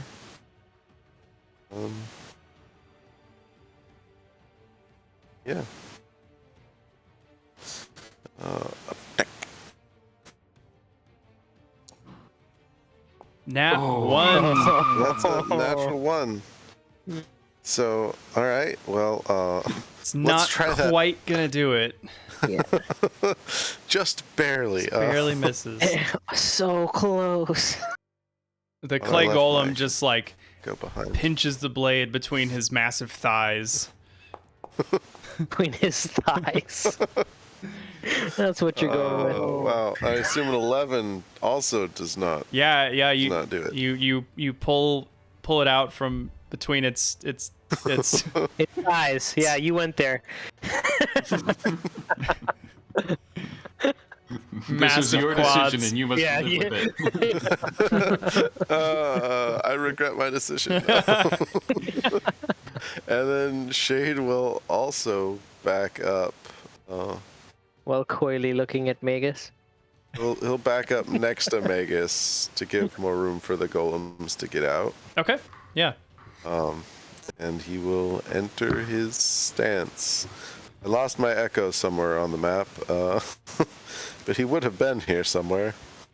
So Yeah, there he is. you notice that as you step out from the landing of the door begins to close. It's not going to close for a few seconds, but that's what you see. Magus. Fine. I move forward to help close the Don't wanna keep the end door there. open. Oh, you're keeping it open. Yeah. Okay. So like I guess I'm moving into the threshold, right? Yeah, and it stops moving. Yeah, and I'm gonna burning hands these suckers. Okay. Get him! Burning hands. Let me introduce you to my kill. Get out of the kiln. Okay, so they'll roll their dex save. That'll be a 4 on the first guy and a nat 20 on the second guy. Whoa. Let's see, which one was which? Okay, so the guy on the right saves, the guy on the left fails. So left guy takes 10. Actually, I'm gonna use a sorcery point. Okay. To re-roll 2 of them, the 1 and the 3. Yeah. So that comes, so it's a 13. 13, so 3 more. All right, and then the guy on the right will take 5. Okay, anything else? I'm gonna step back out. Probably smart. Okay, and once That's again, as far as I can go. the door begins to close, but you did reset it. So the golem's turn. The injured one, the more injured one, is going to proceed out first. And Hi. hello. He's gonna move right here. And Provokes an attack of opportunity. yeah. Ah! Ah! Tiger Entering, lawyer. entering my reach. Objection. There are no objections. Only slaying. 15 does hit. Not rolling great. Oh, yeah. Woo. He's a big clay pot man. I do like the least damage. That's not a lot of damage. Inspiration. But he does it stop 5 foot back because it's once Oh. he enters my reach. Indeed. Okay. Sorry, Magus. See. Yep. Sorry, Right. Magus. That way I'm out of reach. Sorry, Magus. So that will be Theo interesting. looks coyly at Magus. That's going to be interesting for something that I'll tell you about in a little bit. I'm not having a good day. So Magus, he's gonna try to hit you. He just brings both his fists way up in the air and is getting. It reminds you of that time you fought those statues in the Temple of Sidon. Only this thing is much much bigger. So you're gonna get 2 slam attacks. The first one is a 11 to hit, so it's a miss. Nope. So, but he's gonna make one more. That is a nat 20. I'm not kidding. Oh, poor Magus. So, I roll the nat 20 first. that is gonna be. Just give me a second. Ping him. Doing the Ping him, devil's so you- math. One moment. That is. You be quiet. You caused this. So Rue looks coyly at Magus. So the clay golem, which is in the form of Murto the Magnificent, this is the most beautiful statue you've ever seen. It is like just, it's like Michelangelo just carved this thing perfectly. It's like the statue of David, just like coming down on you with like a ton of rock and fury, and this gorgeous face hits you for 56 bludgeoning damage. Yeah, I'm dead. Well, not dead. I'm unconscious. Yeah. What? 56. Yep. See what you did, Falvin? See what you did? Hey, but at least it was a beautiful fist this time. You know, last time it was only a decently. There's even like blood underneath you. Yep. That's Yeah. what happens when you get hit by several tons of rubble. So, Weren't you wearing your new breastplate? on the remainder of their turn, No. the other golem comes up behind, but since this golem is stopped, he is stopped short of the door, and the door continues to rise and is forming a wall between the two golems. So the one in the back remains inside the tomb as the door continues to shut. Wait, so he doesn't step onto the door? The door is not for them. Right. Like I know. no, he Tiger Lore is saying he would like for golem number 2 Would like to the be crushed. door to crush him is what I'd really like. okay. That's what I'm a fair asking, point. like, So what I'll do is I will all the way have as far as he could. I will have him move here, and instead of attacking this turn, he's going to make a strength save against the door. There is a DC for the door that you guys have been rolling to open it. I'm going to have that be the DC. That is 25. So this golem's going to have to meet a 25 strength save. Imagine their strength is pretty ridiculous. So. It's 17. So I'm going to say every round he's going to take a certain amount of crushing, like bludgeoning damage. Probably like 56 or something. You know what I Just a just random number. You know what I just realized? They're immune to non-magical bludgeoning damage. So that door is magical. It's a magical door. That's a magical door. That's magical. Okay, it's a magical door. All right. Literally lying in a pool of blood. All right. From one hit. Let's say it's 3d10 every round.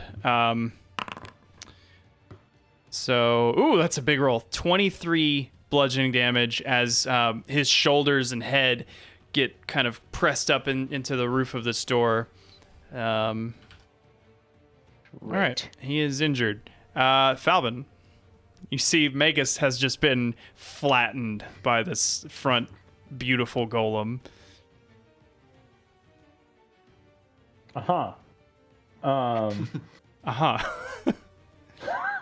Albin looks coyly at the golem. You don't want He'll to get die slammed next. by this guy. Yeah, the last time you looked coyly at something, it died. Can someone remind me the mechanics of, like, if you're dragging a body away, does that also invoke opportunity Not forced attack? movement, no. As long as you stay out of its reach to pull him away, you're fine. Yeah, its sight works by movement. So you could move like here or here and move him away. Yeah. So I'm going to make my way coyly. Coyly. I am Medusa. Reach to here. See how I never entered his reach? That's a lot of pinging. For some reason, it really wants you to know that this should be pinged. I'm going to grab Magus by one splayed leg. I'm going to drag him back. Cool. Over blood is being smeared along the stone.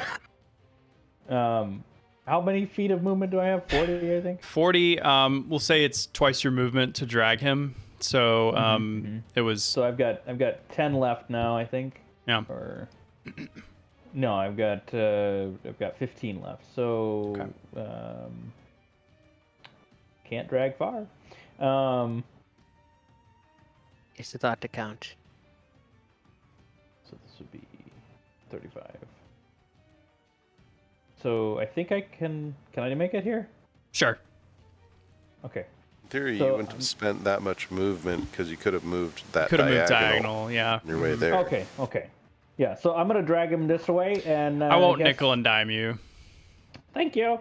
And then did I take an action to do that? Did I take a bonus action to do that? What did that? That's cost just to me? movement. That's just extra movement. Cool. So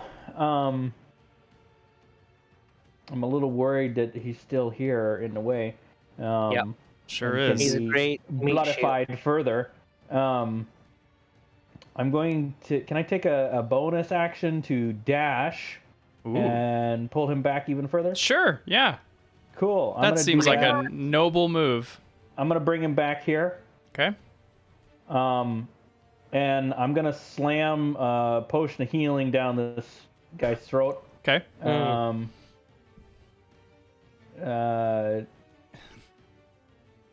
You know what?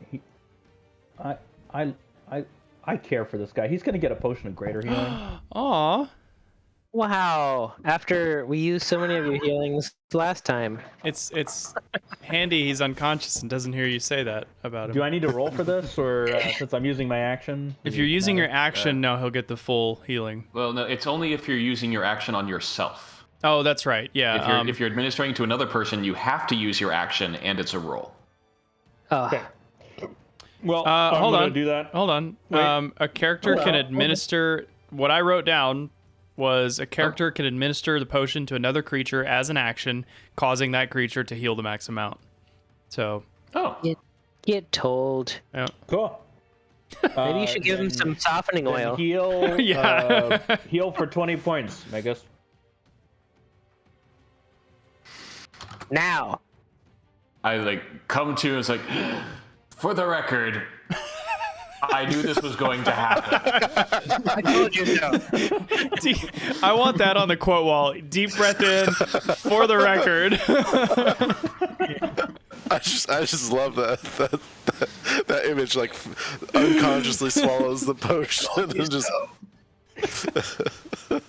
That's great. just calmly just wakes up. For the record. Okay. And then I'll just be like, yes, and then I'll take a step forward and stop. Calvin, what a turn. I mean, you got a lot done there. I mean, I hope you realize that. Okay, Theo. All right. I now see that this is a present danger and that we have fallen. You're gonna stop working on the coin now? I mean, I'm still gonna work on it between shooting, but I'm just kind of whistling over here, like. What did these fools like, themselves do to that? Youngins these days. You're the youngest. whips the lantern around. Okay, I'm gonna use my luck to redo. Sure. Cool animation though. Ooh. Digging it. Yeah. I feel like we weren't getting the sound effect for a while, but I like it. Eat it. 17 for 13 piercing damage. Nice. That's right. Okay. Yeah, that's good. That's a lot of damage. And then, I guess I should have hunter marked first. It's been so long since I've used it. If you would have hunters marked first, that's fine. You can do that. It's an extra 6. Nice. I like that. Okay. And right. I think I've done my good deed. Yeah, you have. Nice. Rue will now commence with moving back, sort of protecting. Aww. Looking clearly at Magus, protecting him. What does that even mean? And then he'll bring in Storm. What does that mean? I'm picturing just like Jim from The Office faces looking at cameras everywhere. Just like, Yeah. oh, wow. One damage. Look at that. Get it? It's like, I'm more open than most, but even I'm not sure how to make this work. Okay. All right. That's Shade. Shade. This there's like splinters of dried clay. Not what is it? Pottery. Like pottery getting thrown everywhere. Right. First off, Shade will use his bonus action to just say, "All right, Echo, you're here," just so I don't have to and retcon having him followed me around. And then I will start swinging at this guy. Okay. See if I can actually land a real hit.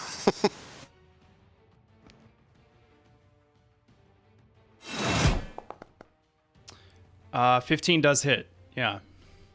Ha!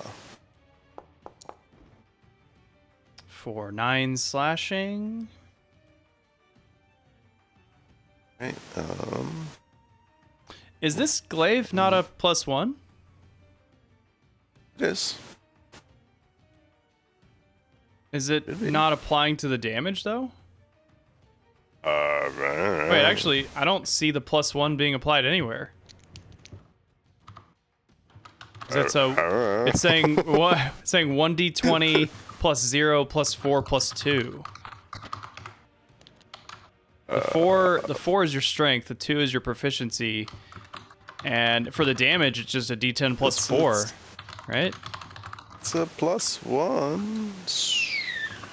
I don't know. It doesn't appear to be granting you that. For now, let's just mentally add 1 to attack and damage until we fix it.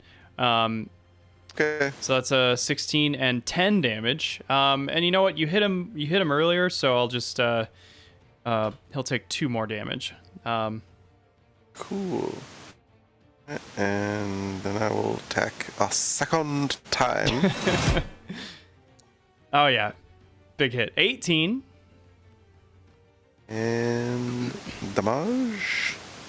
Damage. Is For 8. 8 damage. Love that. Love that for you. And I will use one of my Unleash Incarnations. Unleash it. Do it. Yep. Do that to attack again. The glaive.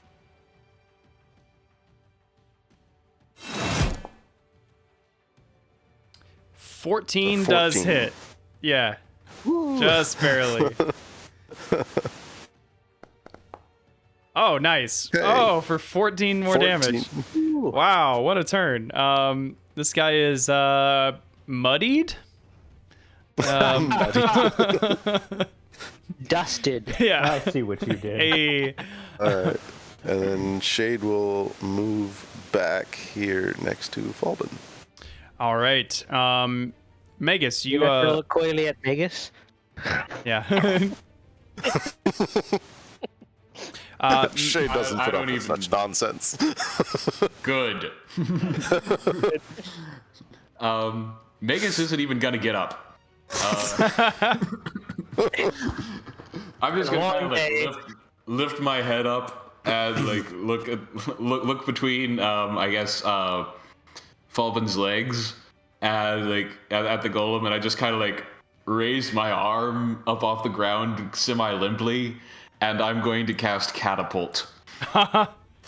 Nice. There's a lot of rocks around. Yep, and so I just pick up a rock from over here and launch it at the guy. Sick.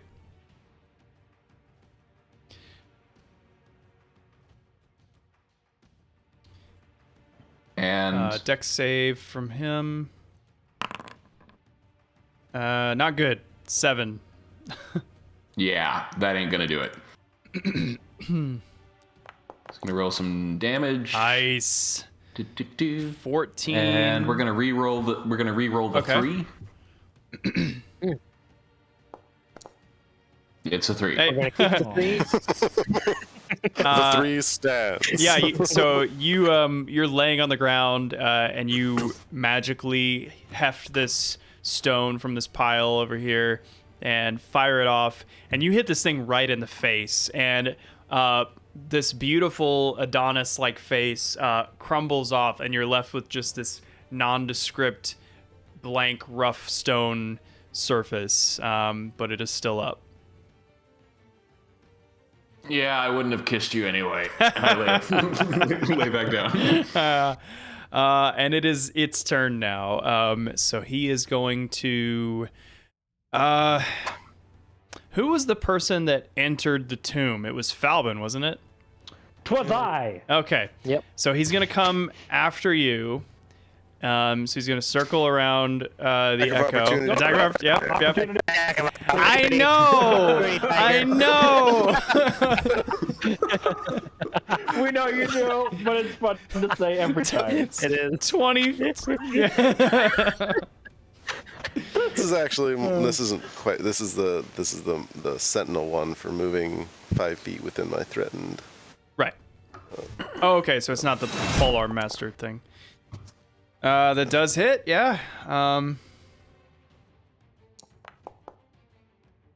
For 15. Yeah, damn. 16. Yeah. 16. Wow. Okay. So he stops there. He stops there.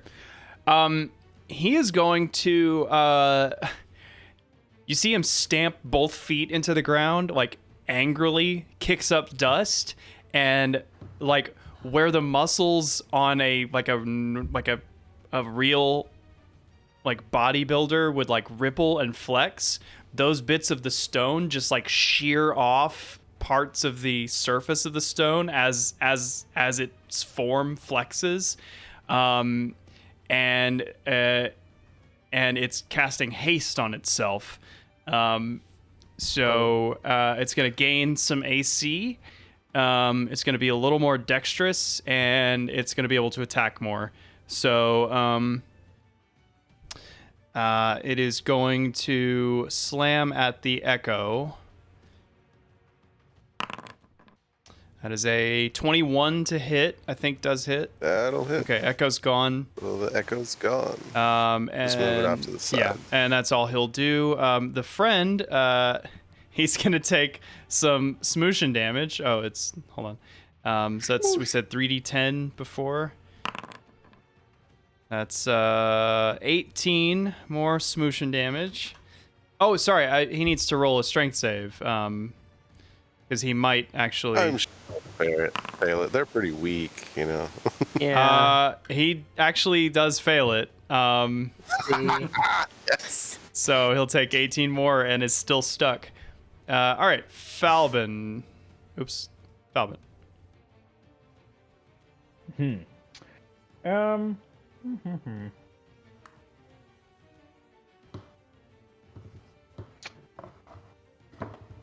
This is kind of an interesting situation I had not planned for. Yeah.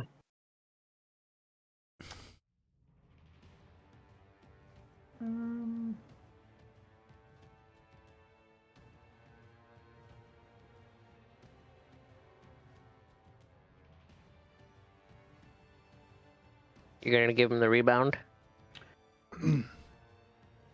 I'm going to charge him. No. No.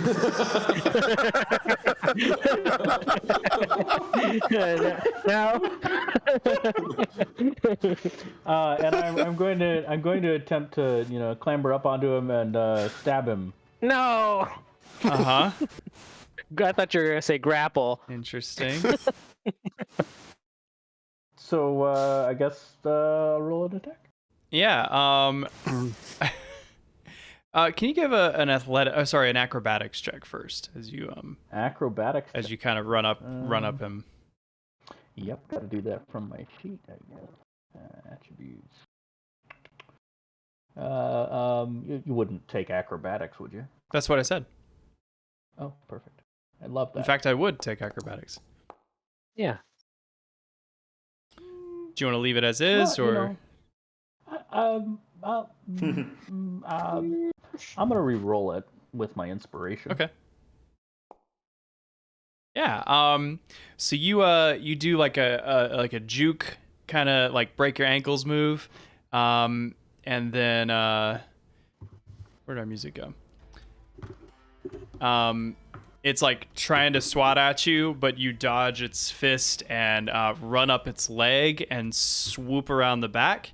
And go ahead and give that attack roll at advantage, which I realize you spent a thing to get advantage, and now you're getting advantage, so it's like it's a wash, but it's cool. Sweet. I won't roll the second one since the first one hit. And then damage. Actually, that 15 doesn't hit because it is hasting. Oh, I did hasted. not even. Okay. Well, that's unfortunate. Now they have a sad crowd. That's great. So we'll say you do your best to get in a position where you can deliver a good move, but it shakes right as you go to deliver the stab, and you glance off. You are still on its back, and I'll say I'll say you still get advantage on your next attack on it. Yep, and I'm gonna take my bonus action to do exactly that. Okay.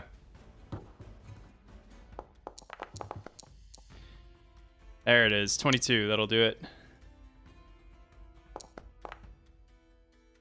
Okay. How do you kill this golem?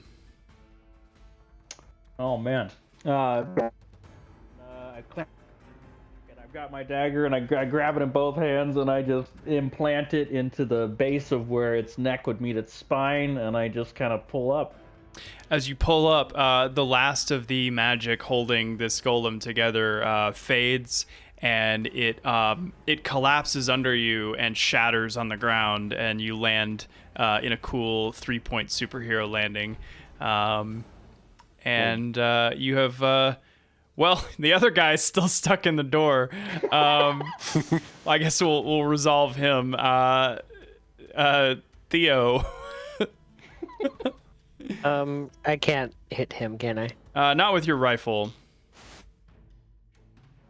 I don't really have anything. No. The rifle's kind of the thing he does. Yeah. I'm just gonna keep whittling. With Rue. Rue can strike him with Pinion Storm. Okay. No. Nope. No, he can't. Oh wow, that's a nice farting sound. All right, Shade. All right, I'll move. Ooh. Yeah. Bonus action. Get my echo back in place. And attack from my echo. Guy being squished in the door.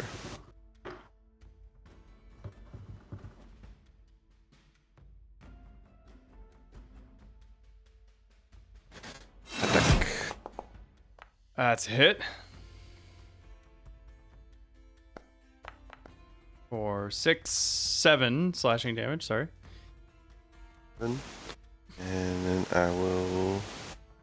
You know, I think that might be the problem, is because when I had the echo selected for... was rolling. Roll that attack with Shade as the selected token. That seems like it might be factoring in incorrectly. Oh yeah, that was the issue. Yeah, I see the +1 there. Yeah, so that also hits. Damage. Ooh. Oh yeah. Big doinks. Spicy. Cool. And that'll be my turn. All right, Magus. Magus gets up. Uh-huh. And let's see. I'm just gonna go over and just sit on this rock over here, and I'm gonna use my armband to recharge my sorcery points. All right. You're over there reloading your arms. Yep. Is that it? Henry Cavill style. Yeah, exactly. Is that it? That's it. Okay. I mean, yeah. Okay, so the door squishy golem, he's actually going to, instead of making a strength save, he's going to slip back into the back into the room.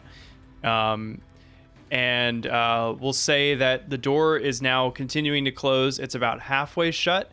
If you guys want to continue to engage, you can.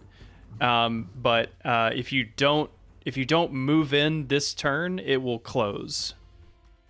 Think about all of the things that are in there. That guy is a rich person, and he has 2 golems.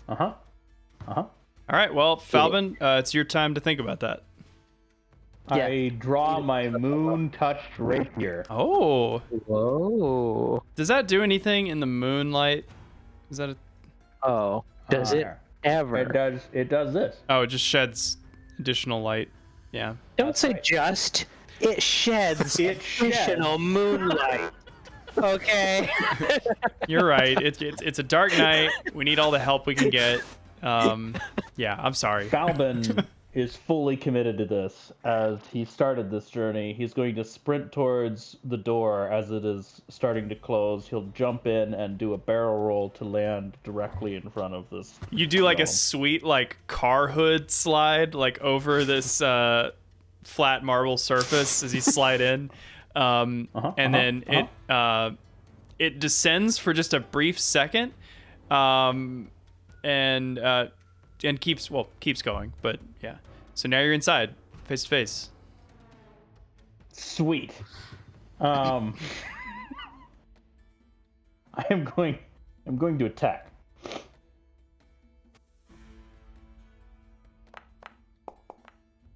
That's it.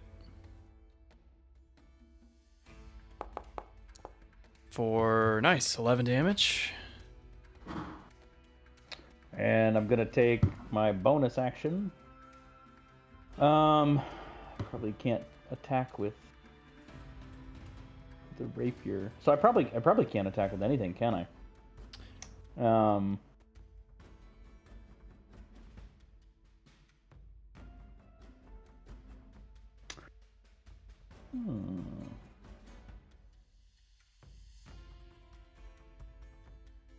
Could run away and give him the rebound. Do that. You could try and stare at him, see if you can turn him into stone. That would be fighting a stone golem. Wow. Oh my god. I just make him stronger. I know. What is the text on that?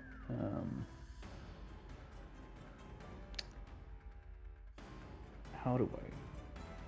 Use your action to. I think you already used your action to stab him. Whoa, you're all sparkly. I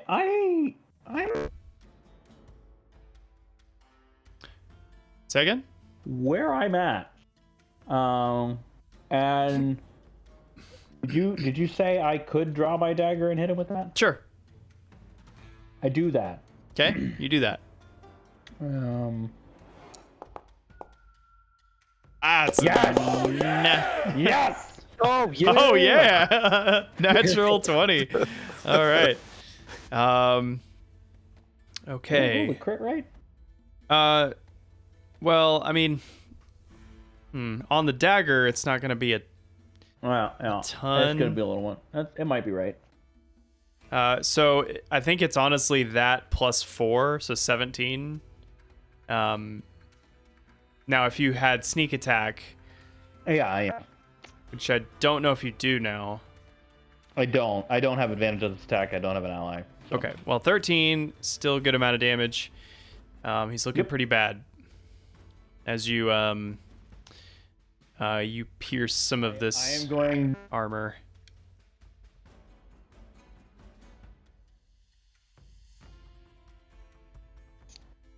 Did you say something? I'm going to. I said I'm gonna stare it down, and I'm gonna stay right here. Okay. Theo. Yeah, I assume this is a higher area up here. It's actually, yeah, it's a little higher than where they are, but they are also higher than the ground floor area. If I came over, like, as far as I could go, I wouldn't be able to hit in there. I don't think so. Well, just, keep whittling, because I'm the whittler. Every little And bit. then we'll finish them.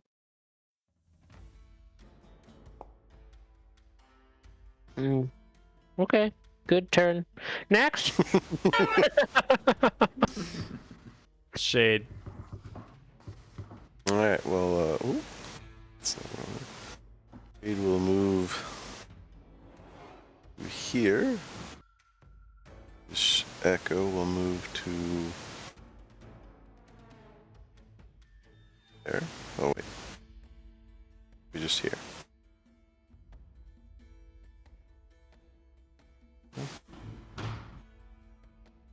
And then I will start swinging. Chop.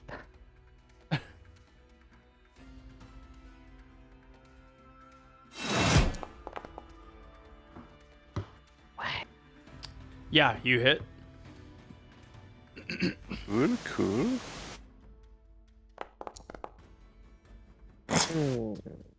For 6 more. He is looking really, really bad. I will glaive again. That's a hit. And hopefully something better. Oh, it was better. Another 6. Alright, I'm Okay. gonna use one of my Unleash Incarnations to, I'm gonna, And Shade, you're standing on the doorway, right? basically, yeah. Okay. Not that it matters. Not that it matters. Should be going down. It is. It is. And I'll get a third attack out of it. That won't hit. Yep. Yeah. Okay, Magus. With my bonus action, my stance. All right. Magus is just so done. So done. Fine. I'll do it myself. And like, I'm not even getting up from the stone, but I'm gonna cast Magic Missile at 2nd level. I'm just gonna finish this guy. Sweet.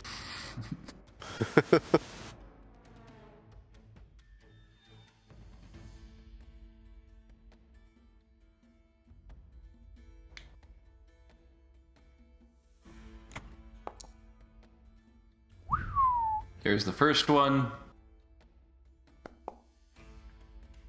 There's the second one. It's 4 darts. Let's see. Yep. Second one.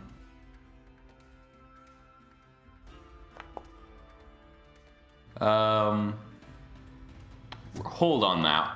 Okay, might re-roll it. Yeah. And let's see. I believe I wrote there was a 1 and a 2 in there. Yeah. So I'm gonna re-roll both of those. Okay. There we go. Oh, nice. So that was 4 4s. Plus 1 on each of those, right? Yeah, So plus that's 1. 20 Yeah. damage. How do you finish this beautiful clay golem with your magic missile?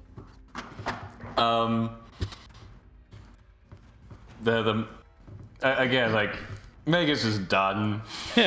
He's just, sitting kind of slumped over on the stone, just kind of raises his hand. Glowing sigils surround his armband, and the streaks of magic missile hurtle around, spiral around his friends, and impact, and like on the face of this thing, there's like 1 in each eye, a gut shot, and a heart shot. Oh, nice. Just and at that heart shot, it just drops to its knees the second the heart shot impacts. Cracks kind of spread out across its like beautifully sculpted chest, and it falls face first over the sarcophagus and shatters around it, sending clay shards all over the floor. And you've solved my beautiful statue puzzle. Congratulations. Yay! And in the tomb, there was 10 gold. Yay, I can buy 1/5 of the potion. So I'll go pretty quick on these last tombs because, whatever. So Murto the Magnificent, you've got, this is number 8. You open up the sarcophagus, and the form inside is wearing a decorative breastplate and shield that, Shade, you're pretty sure is totally useless. Like these are like tinfoil, just made for photos. But they are forged with a good amount of silver, gold, and platinum. They're just not structurally sound at all. But they're worth a lot. They are worth 2,500 gold each. Wow! You think that'll cover your potion? Shade would pick up the shield and be like, well, it's a very large coin. Basically. That's great. Yeah. We will, let's see. Let's do Nicholas's tomb last. So, because you'll still need time, Theo, to work on that. Do you want to just go down the list? I could do like Cosmo. I'm not sure if I'm feeling like, I imagine there's something in Estor's tomb that I might want to rest up before trying. I see. Yeah. But okay. I would be up for Cosmo and Telemach. Okay. Yeah. I'm like struggling to remember what all is in these. Okay. Cosmo.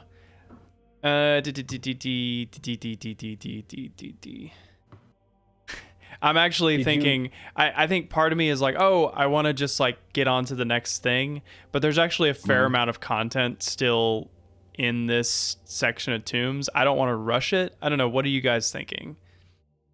Let's just save it for the next session then. Yeah. Okay. So in that case, what I think I'll do is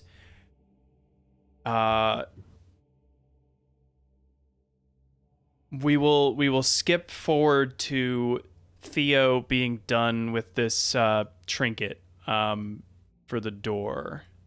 So Okay. Theo, you have kind of with some spare bronze that you use to patch up Rue, you have pieced together this this little gold circle that when you spin the top, little like saw blade bits come out. It's kind of like in the Mummy, like the little key that, or the key that opens the Book of the Dead, you know? Kind of looks like that. And ominous. well, yeah, you're pretty sure it'll fit though.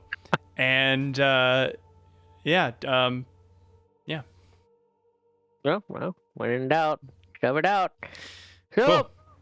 So yeah, so okay, so you put the thing in where the Dragonlord coin would go, but this is a Sidon coin, and you give it a twist, and the little like maelstrom swirls extend and latch in, and you give it a twist, and it unlocks, and the door begins to lower down, and there is just a sarcophagus inside.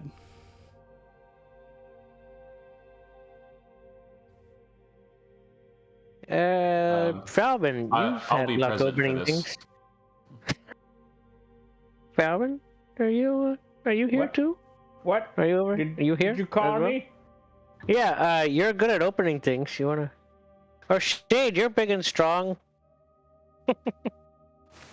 Falvin, would you Somebody- mind checking for traps first? Yeah, Falvin, would you mind checking for traps? I would kind of doink on up and be like, Doink on up.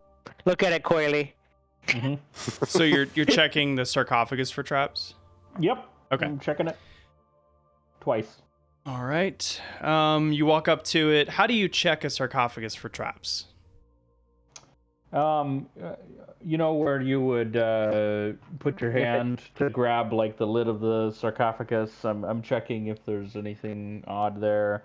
Kind of looking for if there's a mechanism that might be attached to the sarcophagus. I'm looking on the surroundings to see if there's like strange orifices in the walls. You know, just standard trap stuff. Is this all like? Yeah, he's just looking for orifices. Is this all like ocular pat down, or like how are you actually doing this?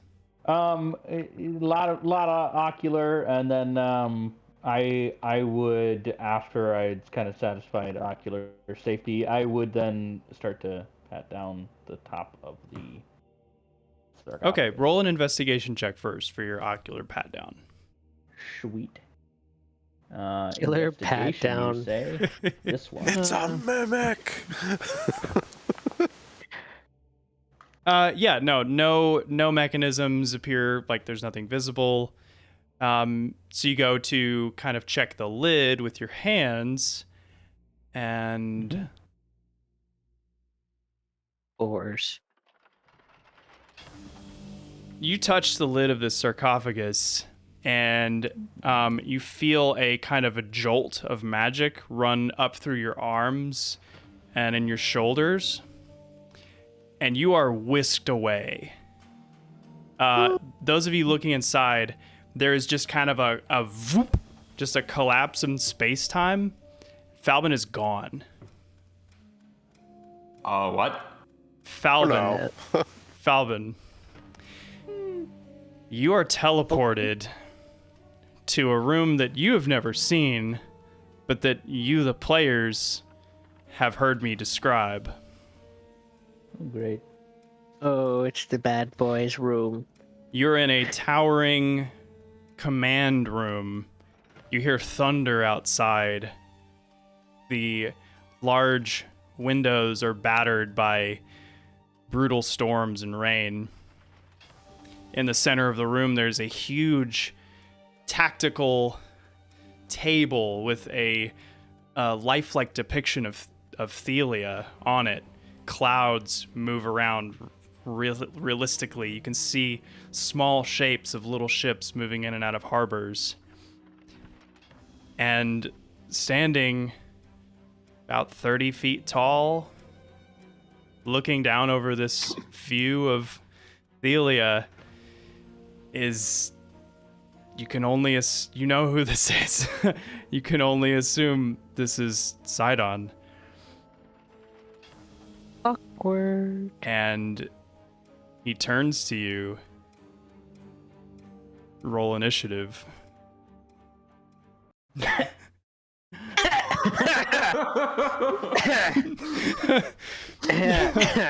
And that's where we'll end our session. Would be pretty good. We haven't nurtured the tree yet. So, detect magic is nice. Yeah. Yeah, I was thinking, like, I was about to do that, but I was like, yeah, no, we'll let it play out. Guess what? I was hoping you'd recognize that track, because that's the track that played in the prologue. Yeah. Yeah. So you're gonna get to fight Sidon next session. Great. Solo him and be done with it. It'll be fun. Yeah. Make this campaign Great. fast. Trying to make. Give him the rebound. Before I go on the cruise. Yeah. Give him the rebound. Goodbye, Falvin. This is so wild. This is so wild. I didn't I was like, there's like a 5% chance they trigger this. Yep.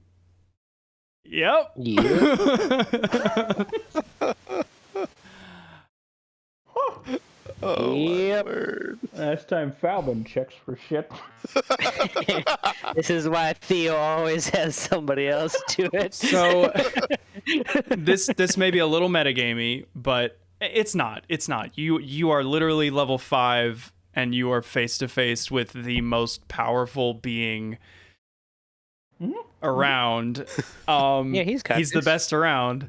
The goal here is to survive, right? So I don't know if you've played Jedi Fallen Order, and if actually that's a spoiler, I won't tell you. It's like in a video game where, like, early in the game you happen upon the big bad and you just have to like fucking run away. Like, you are welcome to try to fight him. I'm gonna tell you, you're gonna die like so fast if you do that. Which could be interesting too. You never know. Cool. Muse us. What a note to end on, huh?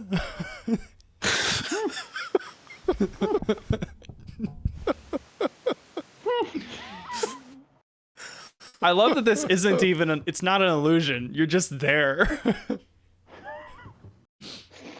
Oh my word. Cool. That's gonna be interesting. Yeah. Oh my word. Yeah.